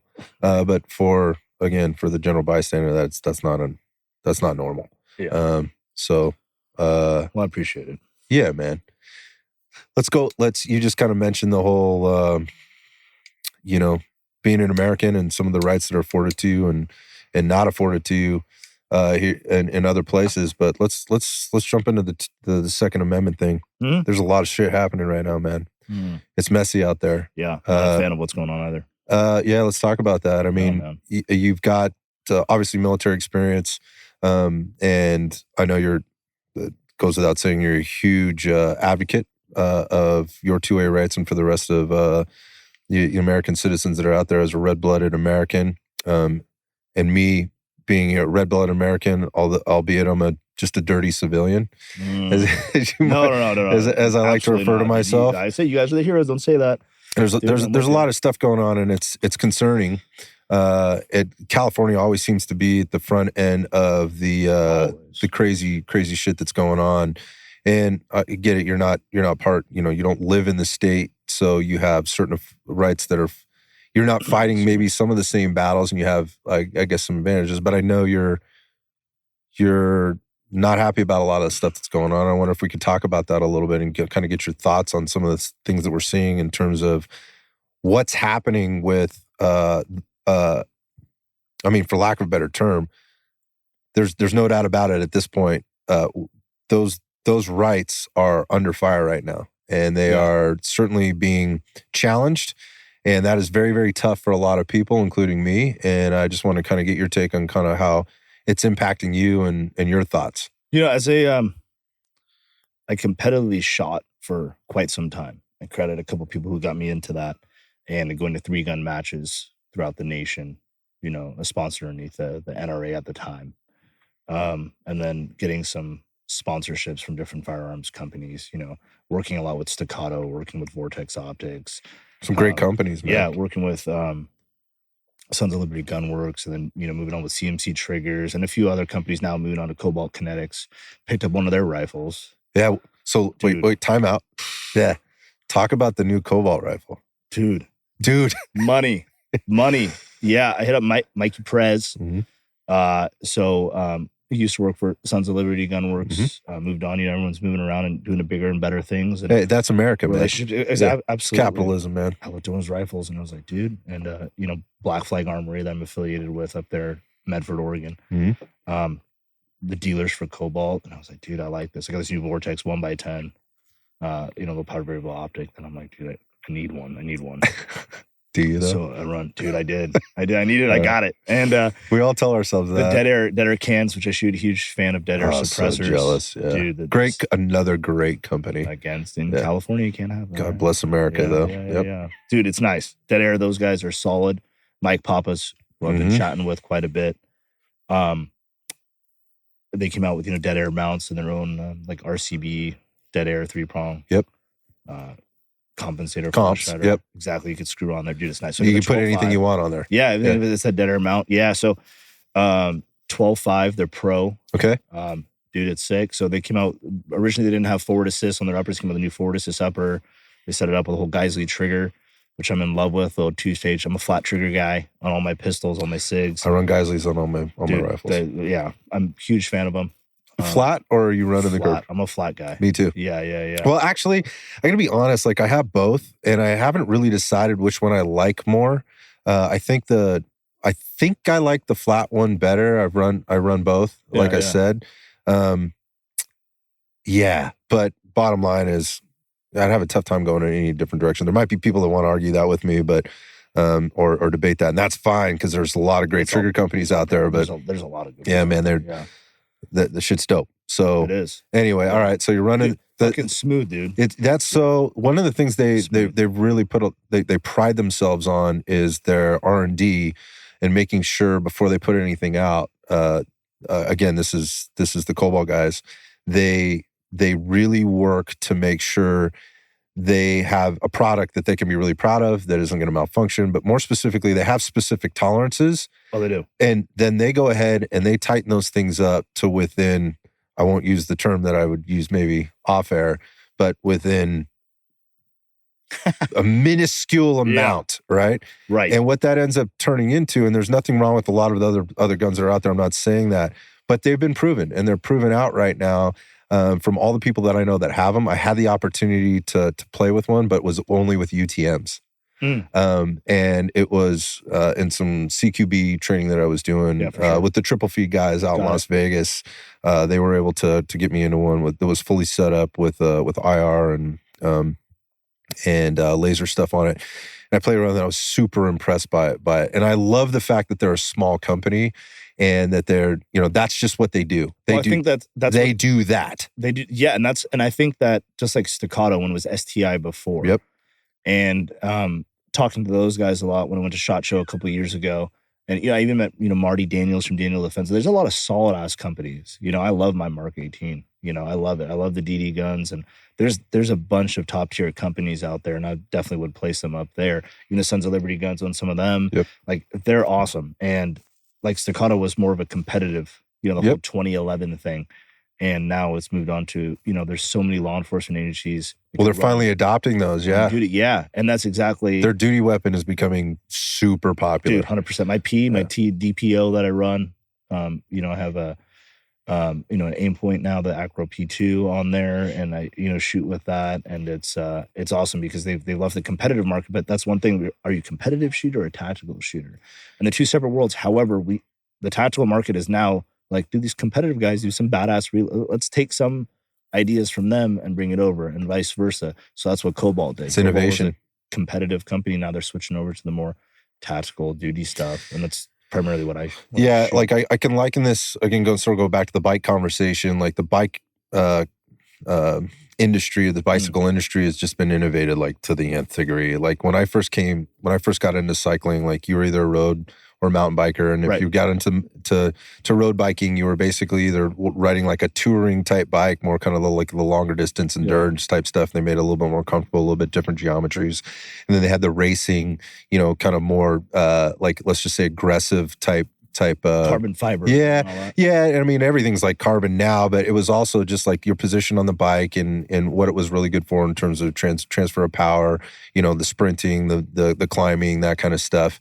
And on the mountain bike side, it was really, you either got like basically you were either riding a hardtail or riding full suspension. Sure. Right. And if you moved into full suspension, you were either riding like a cross country type bike, which had X amount of inches in travel, right? Front and back. And that was generally pretty limited because you were riding more of let's just, again, like a cross-country type trail where you might have a few hits and you were trying to get through some chunky or whatever. Or you had your downhill bike, which is effectively at the time like a fucking motorcycle, like a heavy. I had one of those bikes that was a big hit, Specialized. Yeah. I think I had one of those when I was younger. That's a really good example. It basically was a motorcycle without a motor on it, right? Yeah. And then over time, there was any number of things like this much travel if you're riding this type of trail or this type of frame or this type of gearing system, and it just got like, it almost got crazy and a little confusing. They were trying to build a bike for everything. And there's still a little bit of that out there, but I think what I've seen is kind of a dialing back to like, whoa, we kind of got a little bit kind of out of control. There's so many models. Right. There's so many different products out there. I can see that. And so coming back to like when we're talking about firearms, we've seen a little bit of that because there's room for this right now. People are figuring it out. Speaking of the 2011s, was it Springfield just came out with a 2011? Yeah. Oh, the thing looks dope. It does. I mean, it looks great. And by the way, I love that. I'm staccato to the core, but I can appreciate that. Yeah. And I think, like there's people that are Glock, they're SIG, they're staccato, right? CZ, whatever, the list goes on. But I think that's great because what that does is it keeps people on their game, right? It does. Now they might have to make something more innovative. And also, I mean, we all know how much staccatos are. Yeah, the price point on that Springfield is highly competitive. So maybe, someone who doesn't have, the means to buy that and pick up a 2011, they're like, all right, But going back, you were mentioning sort of the competition space versus the tactical space versus the duty weapon. There's a lot of things that are happening right now within the industry, and I think a lot of it is good. I think it creates a little bit of shit talking. It people want to take sides. I think that's healthy as long as we're being productive with it. Right. But circling back with kind of what I feel is, I got to be honest, I feel threatened. I feel threatened as a gun owner, particularly here in the state. Yep. I feel like I'm misunderstood. Like I've been labeled as a fanatic or as somebody that, I mean, I'm just going to say it. I've almost been labeled as, I want to be careful with this because I don't actually feel like this, but I think that that's what I've been labeled as at the same time, and that is an extremist. Domestic terrorist. A domestic fucking terrorist, because as a law-abiding, focused, Second Amendment advocate that trains, that understands what I'm dealing with and how I'm dealing with it, and I hear so much garbage coming out of people that have a lot of influence in our country, and I'll just say it straight up. Like some of the shit that's coming out of the highest office from the leader of the free goddamn world, and the lies, the misinformation, the disinformation that's being disseminated, it's pissing me off. Because all it's doing for me is creating fear and that much more distrust in those people that are, again, like I said, law-abiding citizens that understand the true meaning of what the Second Amendment stands for. And really, at the end of the day, like it keeps. If I have to hear this deer and Kevlar vest thing one more fucking time, dude, or that 5.56 or 2.23 disintegrates the human body, I'm gonna throw up. Like I want to see. It makes me angry, and I think it's making a lot of other people angry. And I have to check myself and just go, these are idiots. These are fucking idiots that don't know what they're talking about. They're completely misinformed, and or maybe the opposite. Maybe they are totally informed and they know that they can get away with saying this stuff because there's no checks and balances on any of it. Yeah. So I wonder what your take is on it, dude. Everything that you'd say, I'd echo. As someone who, that is one of my biggest hobbies out there, if not, that's my thing. New products, everything, the innovation is all great, but like the whole pistol brace thing. And what was the last thing we saw here about credit cards, Visa, MasterCard just came labeling? Out. Yeah, they're now trying to put a code on any firearm sale through a credit card. That's crazy. And I'm like, what? Because education, I think, to the general public, whatever comes out of the office, whether I, agree or disagree what comes out of, DC, they're going to say whatever they want to say. And we think we know that, right, left, whatever. And, our last presidency was obviously he was on our team when it comes to the Second to some extent, but he wasn't exactly pro 2A. He made a statement at one point that I think a lot of people question, and I'm just going to bring this up because he's like, well, first we should take the guns and then we should figure out what's going on. It was in essence kind of what he said. I'm not going to quote because I don't have a quote for you, but yes, I think for most 2A owners, they see the other policies and the other behaviors and the other the way it was being handled through the other side of the party line that was much different than it is now. So I just like a little bit of that. I sometimes have to put the brakes on and go, come on now. Like there wasn't a lot of pro 2A talk, but there also wasn't anti 2A talk. So I think we got to be careful with that. But to your point, like it's definitely a different attitude, and there's definitely different messaging coming out, which is to me very threatening. Well, I mean, just like the California, the whole DOJ roster, right? I mean, let's just Glock, for example, right? Mm-hmm. What is it? Gen 3s are the only latest generation, right? Gen 4s and 5s, and I'm sure Glock's going to come out with the Gen 6 here shortly. It's like, when you have to submit 3 firearms, like if I'm, Pranay's firearm company, I have to submit 3 firearms and like $10,000 a piece, the California DOJ, to test. Like I haven't done this testing before. I mean, these arbitrary laws, especially California, like, dude, I'm tired of it. I'm sick of it. Like, it's not where I want it to go. I'm not like the whole pistol brace thing, in states where, that may go away now. It's again, ridiculous. Like here it is in the news again, the ridiculous. whole binary trigger thing. Even the process to own a suppressor is fucking arbitrary. Like, like it's shortened the whole Form 4 process and things like that, but it's still like I wouldn't know anything about any of that stuff, man, because it's completely unavailable It to is. me. It's completely and unavailable. look at the crime rate of, we can all go down that route, but Well, let's go down it. I mean, look at the crime rate for this state. And It's other worse than states, it's worse than it's ever been. Illinois. It's worse than it's ever Look been. at our crimes here, and look at crimes in other states where you can get a firearm, a normal firearm, standard capacity, but here we're neutered with a 10-round magazine. Right, as if that's making a difference. Correct, right. Because, and then we get into the whole mass shootings and things like that.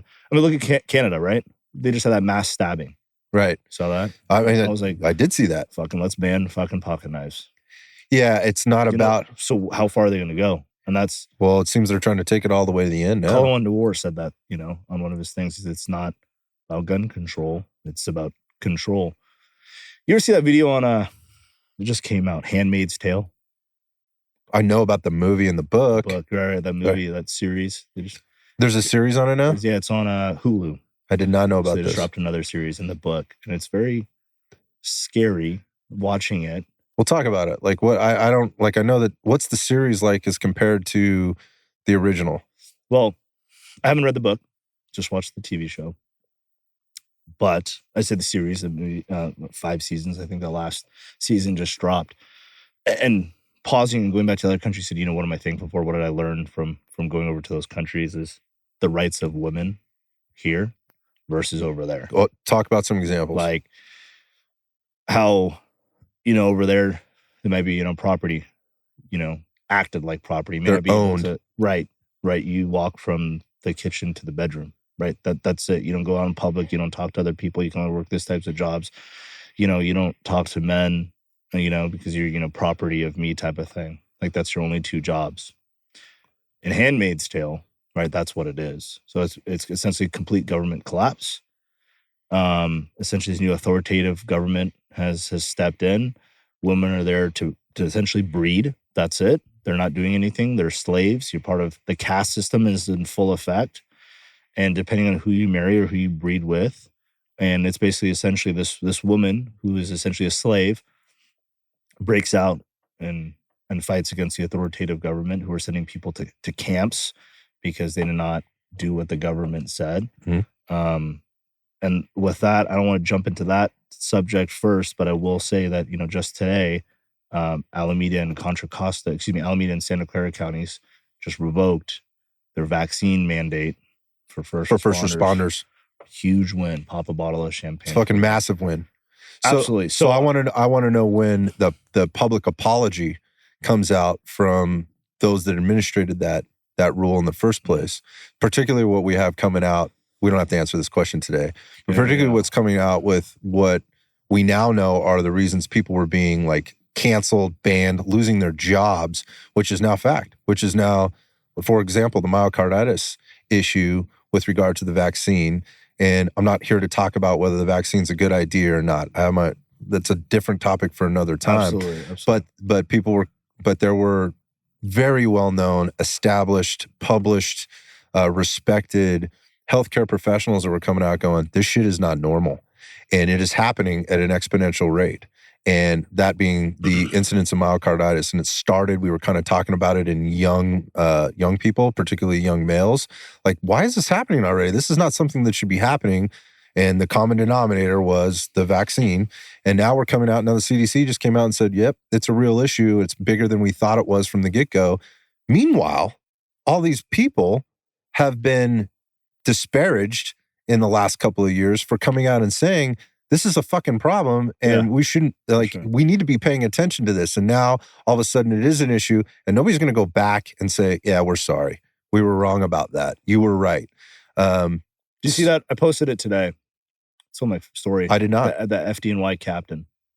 There's an FDNY captain who was at the New York City Council and he went off and he said, I fucking run into burning buildings. I'm required to come to work. I work overtime. I'm fighting fire. but I can't fucking sit down in a goddamn restaurant in my own city. That I would run into if it was burning down. But if it's burning building, I'm required to go to work. So it's a big thing. There's a short little clip it on there. Check that out on there. And, I have my own personal views. I am, it's tough because I'm limited to the people who pay my paycheck. I understand. And I do respect that to a point. But if I was in charge, it would be a different way. I think I would leave it at that. It would definitely go a much different way. But dude had a point, and it was sad and sickening to see so many fellow brothers, the thin red line and thin blue line and green line and yellow line, and military workers and hospital professionals and even government employees in general, that if they didn't do what the government they didn't play said, ball. Yep. They didn't play. They just lost their career, and I was like, fuck, like. Since when? Since when? Like, we're destroying. I went out to dinner last night with my buddy just south from here, and we were sitting in a restaurant, and it took 45 minutes for us to even, because they don't have enough workers there. Fuck, dude. It was, but we had that subject, and he's a fellow fireman as well, and same rank. We talked about, dude, we can't have staffing. People don't want to work. What's going on? And like, it's happening in all different levels in every profession out there. And I was like, fuck, dude, and I was like, what's going on? And I think it's a bigger picture. A lot of people are ignoring, like, we're all worried about day to day, but what's the next step? Well, again, this goes back to our conversation about 4 months ago with regard to just circling it back. I want to come back to the 2A thing, but circling it back, like with the fire service and our professionals that are out there that need to be out there every day to run these calls that are not to them aren't a big deal, but to the person that needs the help are, again, the fire, the car accident or the vehicle versus the motorcycle or the heart attack or, the stroke or those types of things. I saw where LA fire department was sending out basically messages of desperation. Right, you saw those. Yes. Firefighters for Freedom, good. Firefighters for Freedom. Good Instagram group. Yeah, they were posting these guys, the city of Los Angeles, the county of Los Angeles was sending out, basically, these were desperate messages. Please come in and work overtime. We need help. We do not have enough people right now. Come in and work overtime. It was like a begging. It was pathetic. And these, because they had fired so many, they had laid off so many first responders. These are medics. These are firefighters. These are police officers. But specific, these were the medics and firefighters, because they don't have enough people to fight fires and respond to calls. What ultimately happens? How does that trickle down? And what's the true cost of that at the end of the day? And when and how is that ever going to be acknowledged? I'm not holding my breath.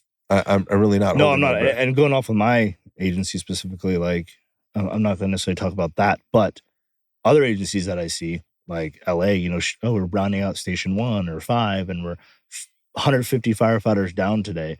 I mean, what does that do also, speaking of what we first started talking about mental health and trickle down and forcing, what we call it, we're getting forced on the job, daily forces. And it's not only just destroying, at the end of the day, the public loses. You have fire stations shut down. Then again, now you just contributed to a divorce, or another one of your kids, their dad or mother is not there for their 5-year-old birthday party. And it's like, it's such a big trickle down, but living proof right here, like, shit happens. And it's like, I said about my last podcast, I think I mentioned that, like, my last long-term relationship, this job, 100,000 fucking % contributed to the demise of that relationship. Was it everything? No. Did I do a lot of, not great things? Absolutely. Did she? Absolutely. And that was that, right? That's every relationship has good and bad, right? But this was definitely a factor for it. There's no doubt, And I think Greg and Kelsey from Overwatch posted something about, just recently, I didn't watch it yet, but about sex during, relationships, how sex drive goes down. It just disappears. And stress and things like that. Like, dude, the factors everywhere, Yeah, I mean, I even deal with this outside of infertility. Yeah, I mean, we're jumping into kind of the other realm, which is like, what are the physiological effects of this constant pressure or overtime and whatever. And again, I really have a lot of resentment for people that say, well, that's what you signed up for. No, it isn't what you signed up for. No, it's not. There are things that come along with the job that I think you articulated it like that wasn't in the recruiting packet. Yeah, hell right? no. That wasn't. But I got to tell you, like if you're a 30-year-old male or a 30-year-old female first responder or military, whatever, and you don't have a sex drive, something is fucking wrong. God damn it is.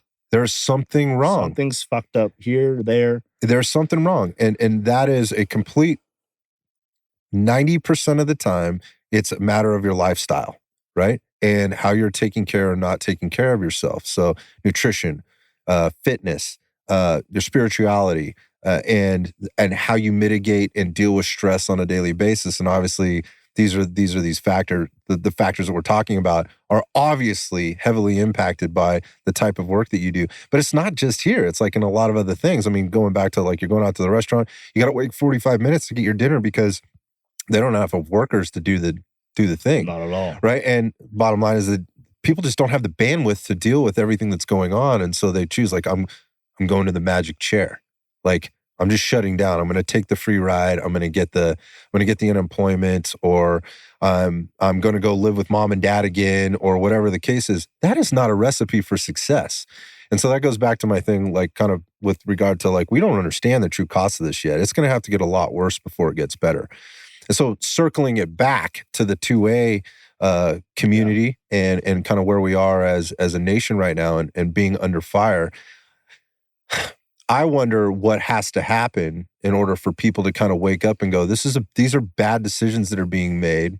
And the decisions that have been made and all that's happening right now is it's just being piled on. It's just being exacerbated with, we continue to try to make laws. We continue to try to ban things. We continue to try to suppress things that ultimately, these are the facts, man. It's not making it any better.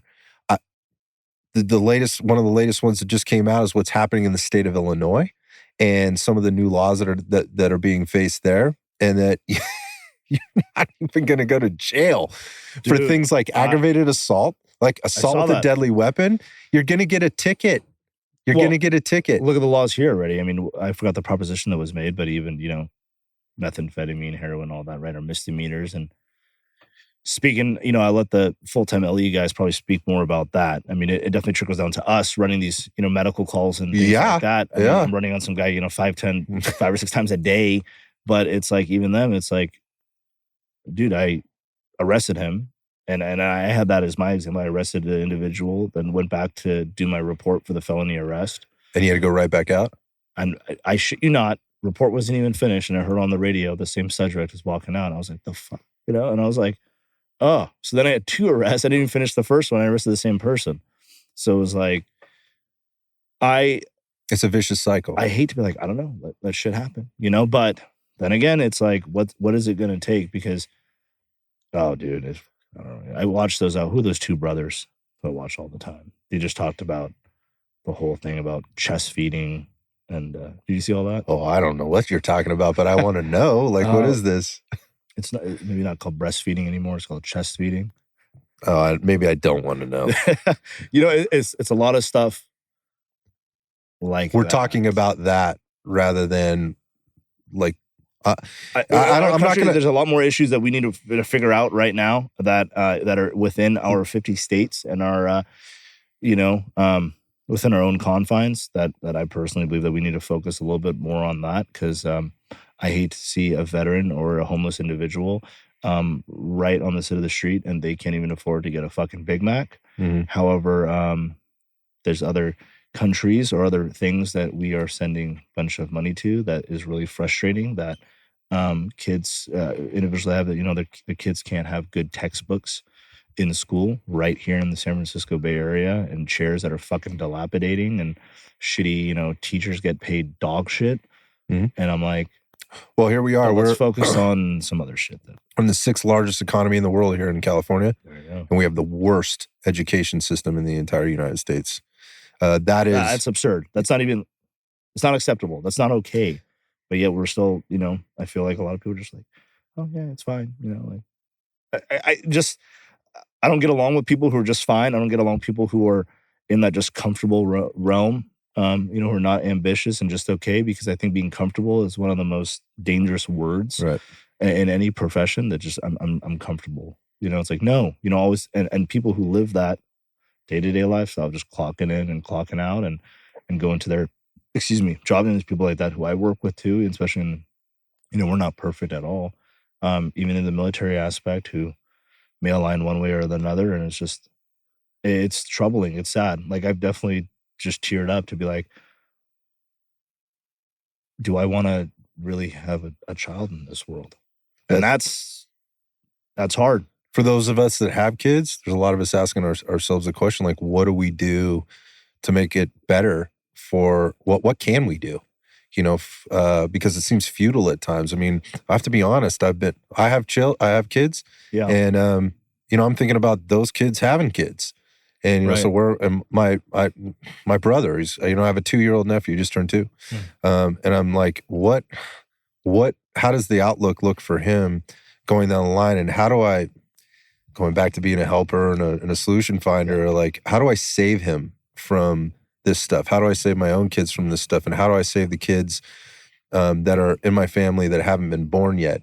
And again, like, it's okay to have different opinions and different thoughts. And that's one of the first things I think we do to save these people, is to let them know that it's okay to have a difference of opinion, right? And that because you have a difference of opinion doesn't mean you're wrong, right? It just means you have that. But what is wrong is to not listen to other people that have a difference of opinion, see their side, and then be rational and practical 100% about the solutions to the bigger problems. You should see how bad the dating world is right now. He just mentioned that, how I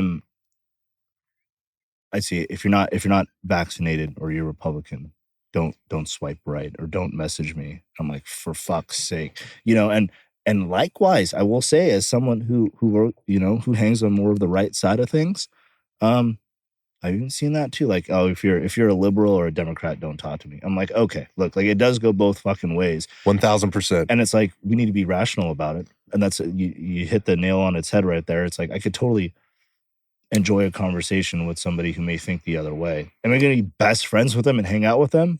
Probably not. However, I've got a lot of good friends who vote the other way. And likewise, because we're rational, we can have conversation as an adult and as a good human being. But when I see stuff like that, that's like, you know, it's crazy that, like, we can't, you know, 90% of the world's problems can be fixed with conversations like this over some whiskey and a cigar. I feel like that it's like, dude, just listen to me. Let's come up with a good option. But it's not that. It's like, fuck, let's stand up in some, you know, city and make some speech about how the last presidency was bad. And likewise, the president before that, let's, you know, I'm like, let's talk shit about, like, oh, fuck. Like, how do we make it better, man? Like, it's here. It's right now. Yeah. Like, let's just figure it out. Let's prepare for the future. Let's hang out together. Let's, you know, let's talk. Let's focus on our issues. So with kids, like, I can't speak on that. But what I can speak on is, you know, when it does happen, like, make sure, you know, God, family, country, like, have your priorities. Yeah. And have your priorities straight. Look, again, in whatever God you believe in, and whatever, like, that's it. I know enough about theology to know that basically that all works itself out in the end. It will. It does. If we put those types of values in place. And I think it's a bigger conversation, but obviously, and I think that is where kind of we're at collectively here in the United States, is we're focusing on those smaller things. We're sweating the small stuff right now. Yeah. Not that they're not important things. I don't want to take away from, you know, people's belief systems and kind of what their challenges are and where they are. But I don't want to force down my throat, and I also want to be in a position to have some type of an educated and an informed conversation about it. And at the same time, know where it should be on the priority list at the end of the day. And just because your priority isn't my priority doesn't make me a bad person, and vice versa. But when it comes to the firearm stuff, like, don't like guns, like, hate guns if you want. Fine, hate them. That's totally fine. Like, you know, and when it comes to the whole, you know, the his, her, she, those pronouns and stuff like that, I think a lot of us in this community too are just kind of like, oh, fuck that and whatever. Like, that's not my priority. I'll tell you, you know, that's not. But they are important to somebody out there. And I respect that because that's what their priority is. I'm focused a lot on the Second Amendment. I don't want that. Knock this over here. That's a big priority for me in my life. But I'm not going to hate on the other dude for that, or hate on she, or however you want to identify yourself, Seems simple. It seems simple. And I wish there was more, because it's like, I'm not going around the fucking, the town with, a rainbow flag on my truck, but I'm not going around the town with a Confederate flag on my truck either. So fuck, like it goes both ways. It goes both ways. I hear you. Yeah. I hear you. So going forward, just kind of moving on, because there's we're not going to solve all the world's problems. Absolutely right not, now. But you can solve my lighter. With your lighter issue? Yeah, I think there's still some gas left in there.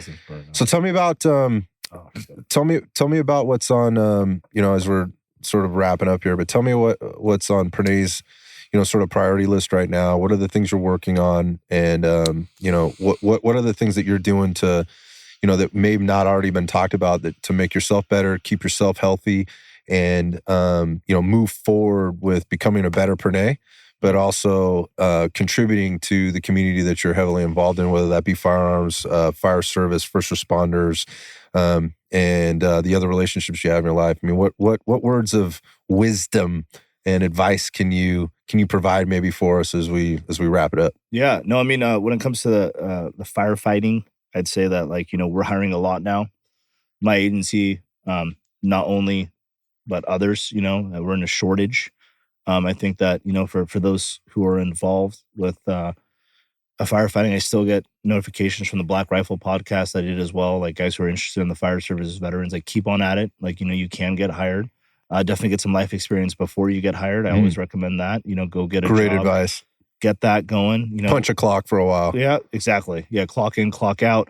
Have a girlfriend, break up with a girlfriend. Have a boyfriend, break up with a boyfriend. All that. Get that going. Not try to get to the end so fast. No, yeah. Don't promote too quick.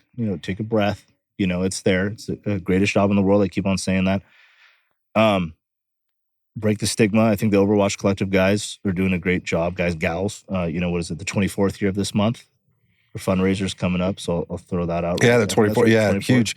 Yeah, we so again, I'm not sure exactly when this is going to drop, but the September 24th TOC Collective, or the Overwatch Collective, is running a fundraiser to raise awareness and funding for first responder and military mental and emotional health. And Absolutely. So that's coming up. So if you weren't able to get involved in that, or aren't able to get involved in that directly, like, be there. I'm going to be there. Yeah. I know you're working because you're going 19 days straight. Yeah, I'll try. We'll see.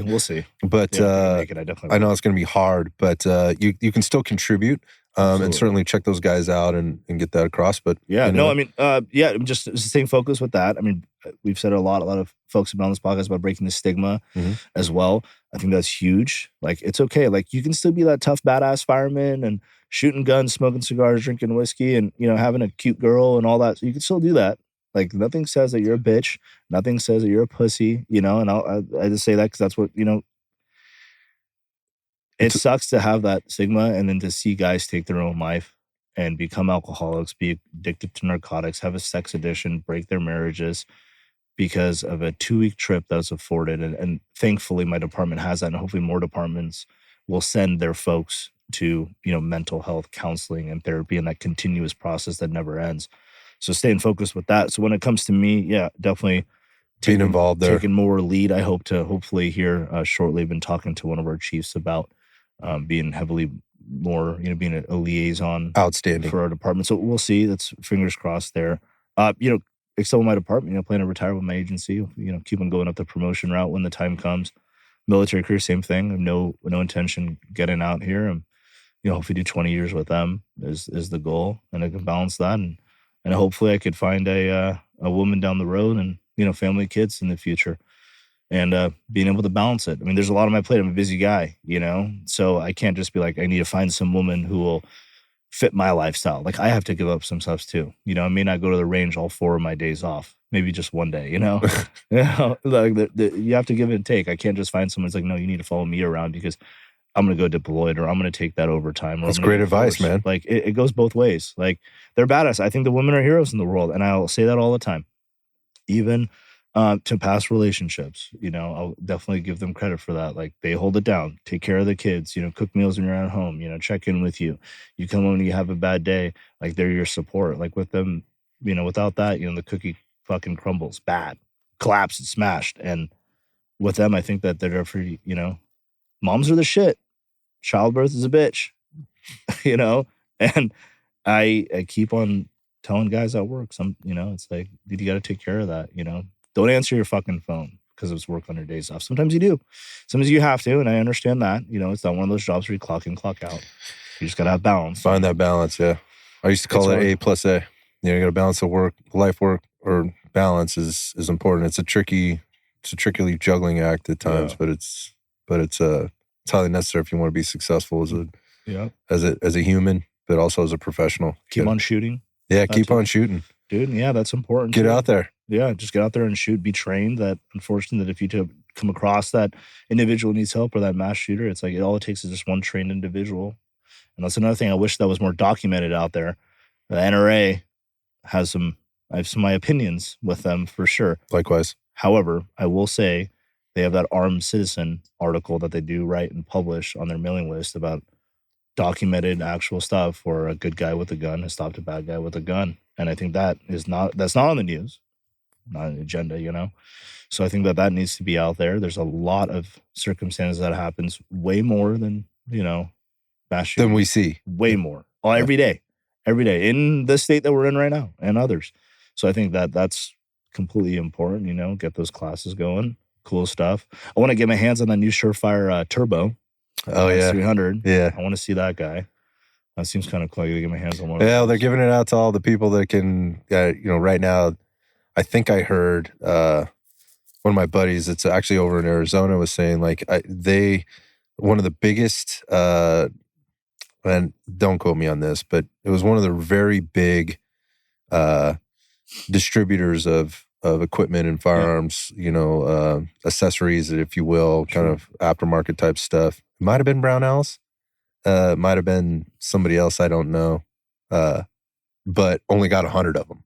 Like, so they're getting out there, but they're getting out there in a limited fashion. Well, I spoke to the folks over at Revival Defense as well about that. Yeah, love Revival. And he only got half dozen or so, with his status. So I'm definitely on the waiting list with them to hopefully get, they're in limited supply. The B models, with the wheel, and hopefully make it down to SoCal for that California Rage. Yeah, so we got California Rage Weekend coming up November 5th and 6th. I'm going to be there. Got a big booth coming on. Here's an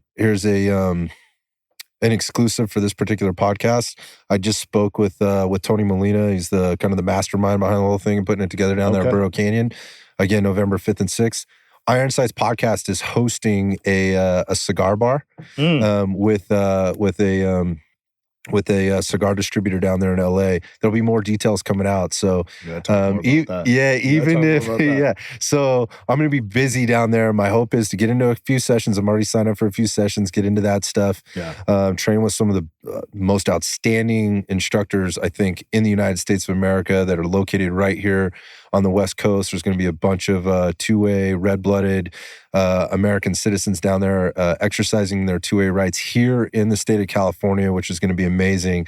I'm going to be down there with the booth with some of my crew. We're going to be talking all things iron sights, fitness, firearms, fighting, a bunch of stuff. But we're going to be hosting a cigar bar. So if for no other reason, come out. You don't have to go down there and shoot. If you don't make it in and get the classes that you want, or maybe that's from a financial perspective, it's not available to you right now. It's not something you can do. There are participant or spectator tickets available for that. Just throwing that out there.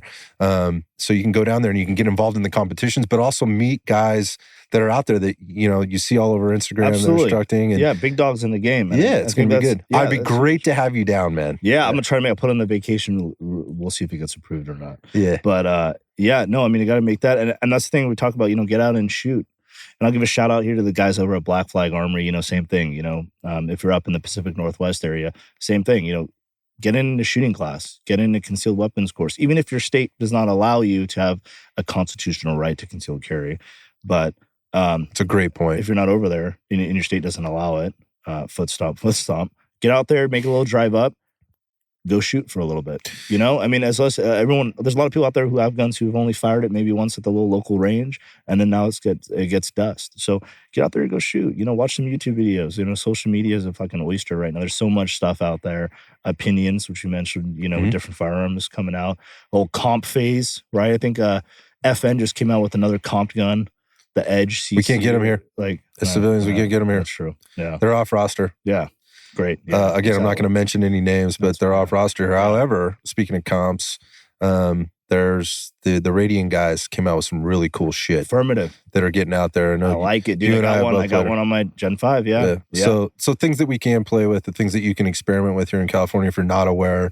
You don't want to spend $5,000 on upgrading your gun with a new barrel, a new slide, you know, new springs, you know, all that stuff. You can slap one of these new radium ramjets on the end of your gun. They're doing some doesn't have a threaded barrel. Exactly. So it is California compliant for now, and you can swap them across guns. So those are things that will be available, that are available for you now. You know, when you go to these places where guys can get you guys can get your hands on them. So all good stuff, dude. I mean, there's so much opportunity out there. We mentioned a ton of stuff. I know we've dropped a lot of names. We've dropped a lot of things. Yeah. And some of these links will be in the show notes or whatever. But look, man, Pranay, it's always good hanging out with you, man. I appreciate you, love you, brother. I think the things that you're doing, you know, kind of the work that you're doing on yourself is super inspiring. Yeah. It never stops with yourself. You're always doing more. But before you finish stroking my ego, we just talked about a little bit before. I want to talk about you. Tell me a little bit what's going on with the gym. What's going on with that? Well, listen, man. So much for everyone else. It's been a wild ride over the last couple of years. I mean, the gym is, you know, Santa Clara County was a little bit weird with the whole COVID thing, and I don't want to beat this up too much, but it was a real challenge. You know, our local community of clients, we lost a lot of people. They just moved away for lots of reasons, whether it's because they work in tech and they don't have to live in the Silicon Valley and pay Valley prices and all that, and you know, in that high cost of living and deal with all that. They moved away. We're slowly rebuilding it back. We've also done some cool stuff with some of our online programming, which was sort of a necessity, but I'm really excited about it. Yeah. We haven't talked about it a lot, and I think there'll be an opportunity for that. It's just kind of the timing thing. We're doing a ton of stuff there. We have some really great programs that people can get involved in, whether that's working on their, you know, from a personalized coaching perspective, where they can work with a coach one-on-one, irrespective of where they are in the world, so to speak, or they can get involved in some of our online self-guided stuff. So where they can still have contact with our coaches and our team to help them find a program that works the best for them. And then that goes into the podcast, which is really what we're trying to do, is just provide people with some direction, maybe a little bit different perspective of how to approach their health and wellness, which is the other part of the podcast. You know, we talk a lot about, you know, self-reliance and being prepared and for anything. And you mentioned a lot of those things. Training every day. Yeah, you know, sort of the hashtag get outside and train is really kind of where we're coming from. Hey, try different things. And it doesn't mean, you know, guns all the time, or firearms. Dude, I have so many random other hobbies: cigars, watches, random shit. You know, but it's just getting exposed to different stuff. I mean, the medical stuff. Like, how can you be a service to yourself, your family, and your community when you know, one of those incidents happens? I mean, again, going back to being a hero, and that's not what I'm trying to be, or what I expect anybody else to try to be. But hey, look, when the shit goes down, be your own first responder. Get out there and get some skills under your belt where you can truly be let's just say an asset rather than a liability. And so we're doing things on both the fitness side and again on the Ironside side to try to help people do that. So I'm excited about it. I got a fantastic team. We spent the last 2 years kind of revamping our entire infrastructure to be in a position to help people in a lot of different ways and put them in touch with resources, whether it's a firearms instructor, whether it's somebody that can help them with their personal or their professional development or their personal health and fitness and taking care of more of a holistic approach to being prepared for whatever life might throw at them, which is the kind of the theme of the show. Absolutely. And it's been great. It's been a cool journey. I'm excited to see where it's going. It's put me in touch with so many cool people. Absolutely. Made so many build so many great relationships. It's given me an opportunity to go out and train with some amazing people. I'm going to be headed down to Florida here pretty quick. The Condition 1 guys invited me out to train. I'm going to get down there. I'm super excited about that. So there's just so many great things happening. Again, in face of all the in the sort of faced with so much adversity, it's really driven, kind of a new energy and focus, and we've been able to kind of redirect things to do things a little bit differently. And so I appreciate you asking. I'm glad things are going well. And I hope people take advantage of it. And if you're listening to this podcast, you're in the area, check out his gym. Red Dot Fitness, buddy. Absolutely. Appreciate you. Him gym. It's sweet. I think that. I also want to mention one more thing: the Black Gun Co. guys, apparel company. Oh God, yeah. Dude, I will say they're basically like an unofficial sponsor of Ironsides. What they did for me the other day is I hit them up and I was like, I gotta represent the little clique, the little circle that we're in with all of our friend groups and whatever. I was like, I gotta get some stuff. Showed up at my firehouse. And he was like, no, man. I was like, hey, how much shipping, whatever, I'll take care of it. And he's like, no. And he's like, he just came over and showed up at my firehouse. Was that Alfonso? Yeah. He's such a great dude. Dude, showed up at my firehouse with everything, threw me a little extra stuff for my buddies. And I was like, fucking badass, dude. He's like, oh, no worries, And I was like, no. I'm like, no, you don't need to be doing this. And it was pretty slick. Like, dude, how he did that. And I think that that speaks volumes to the community. Forever customer there. But to the community as a whole, because that's what for people that are a little fearful or a little on edge about, like, what is this all about? Like, you guys are kind of on a different level. You're talking about stuff I don't really get into. I'm not really, attached to or familiar with or whatever. I'll tell you what you end up finding in this community is that you feel you can find a connection somewhere. And I've said this before, and that is, you go out to the range, you take that beginner, sort of safety and confidence course with people, whether that be like Manzano Tactical down here in San Jose, or you go down to Southern California and you're working with guys like Mark Ackenberg from First Defense, or Tony from Maximum Training, or any of those guys. GCS guys right here local. GCS and Curtis and his boys up here in Northern California, the Northeast Bay. Yeah. When you're working with, when you go to these things, what you find is this connection. Like you'll be standing next to the line on somebody that, like, you'll be really surprised who you might get in contact with. And that is the beauty of this community. And it always gets taken a step further, because you're going to get introduced to the next person. And what you'll find is that connection and bridging that gap. And again, what I always say is, like, you're then in a position, whether you think you are or not, to contribute to the greater community. And when we contribute as a team, we grow as a team. 100%. It's all about teamwork makes dream work. Yeah, that or something like that. Damn it. Yeah. So again, brother, I appreciate you coming out, spending time with me on your day off. I know they're few and far between for you.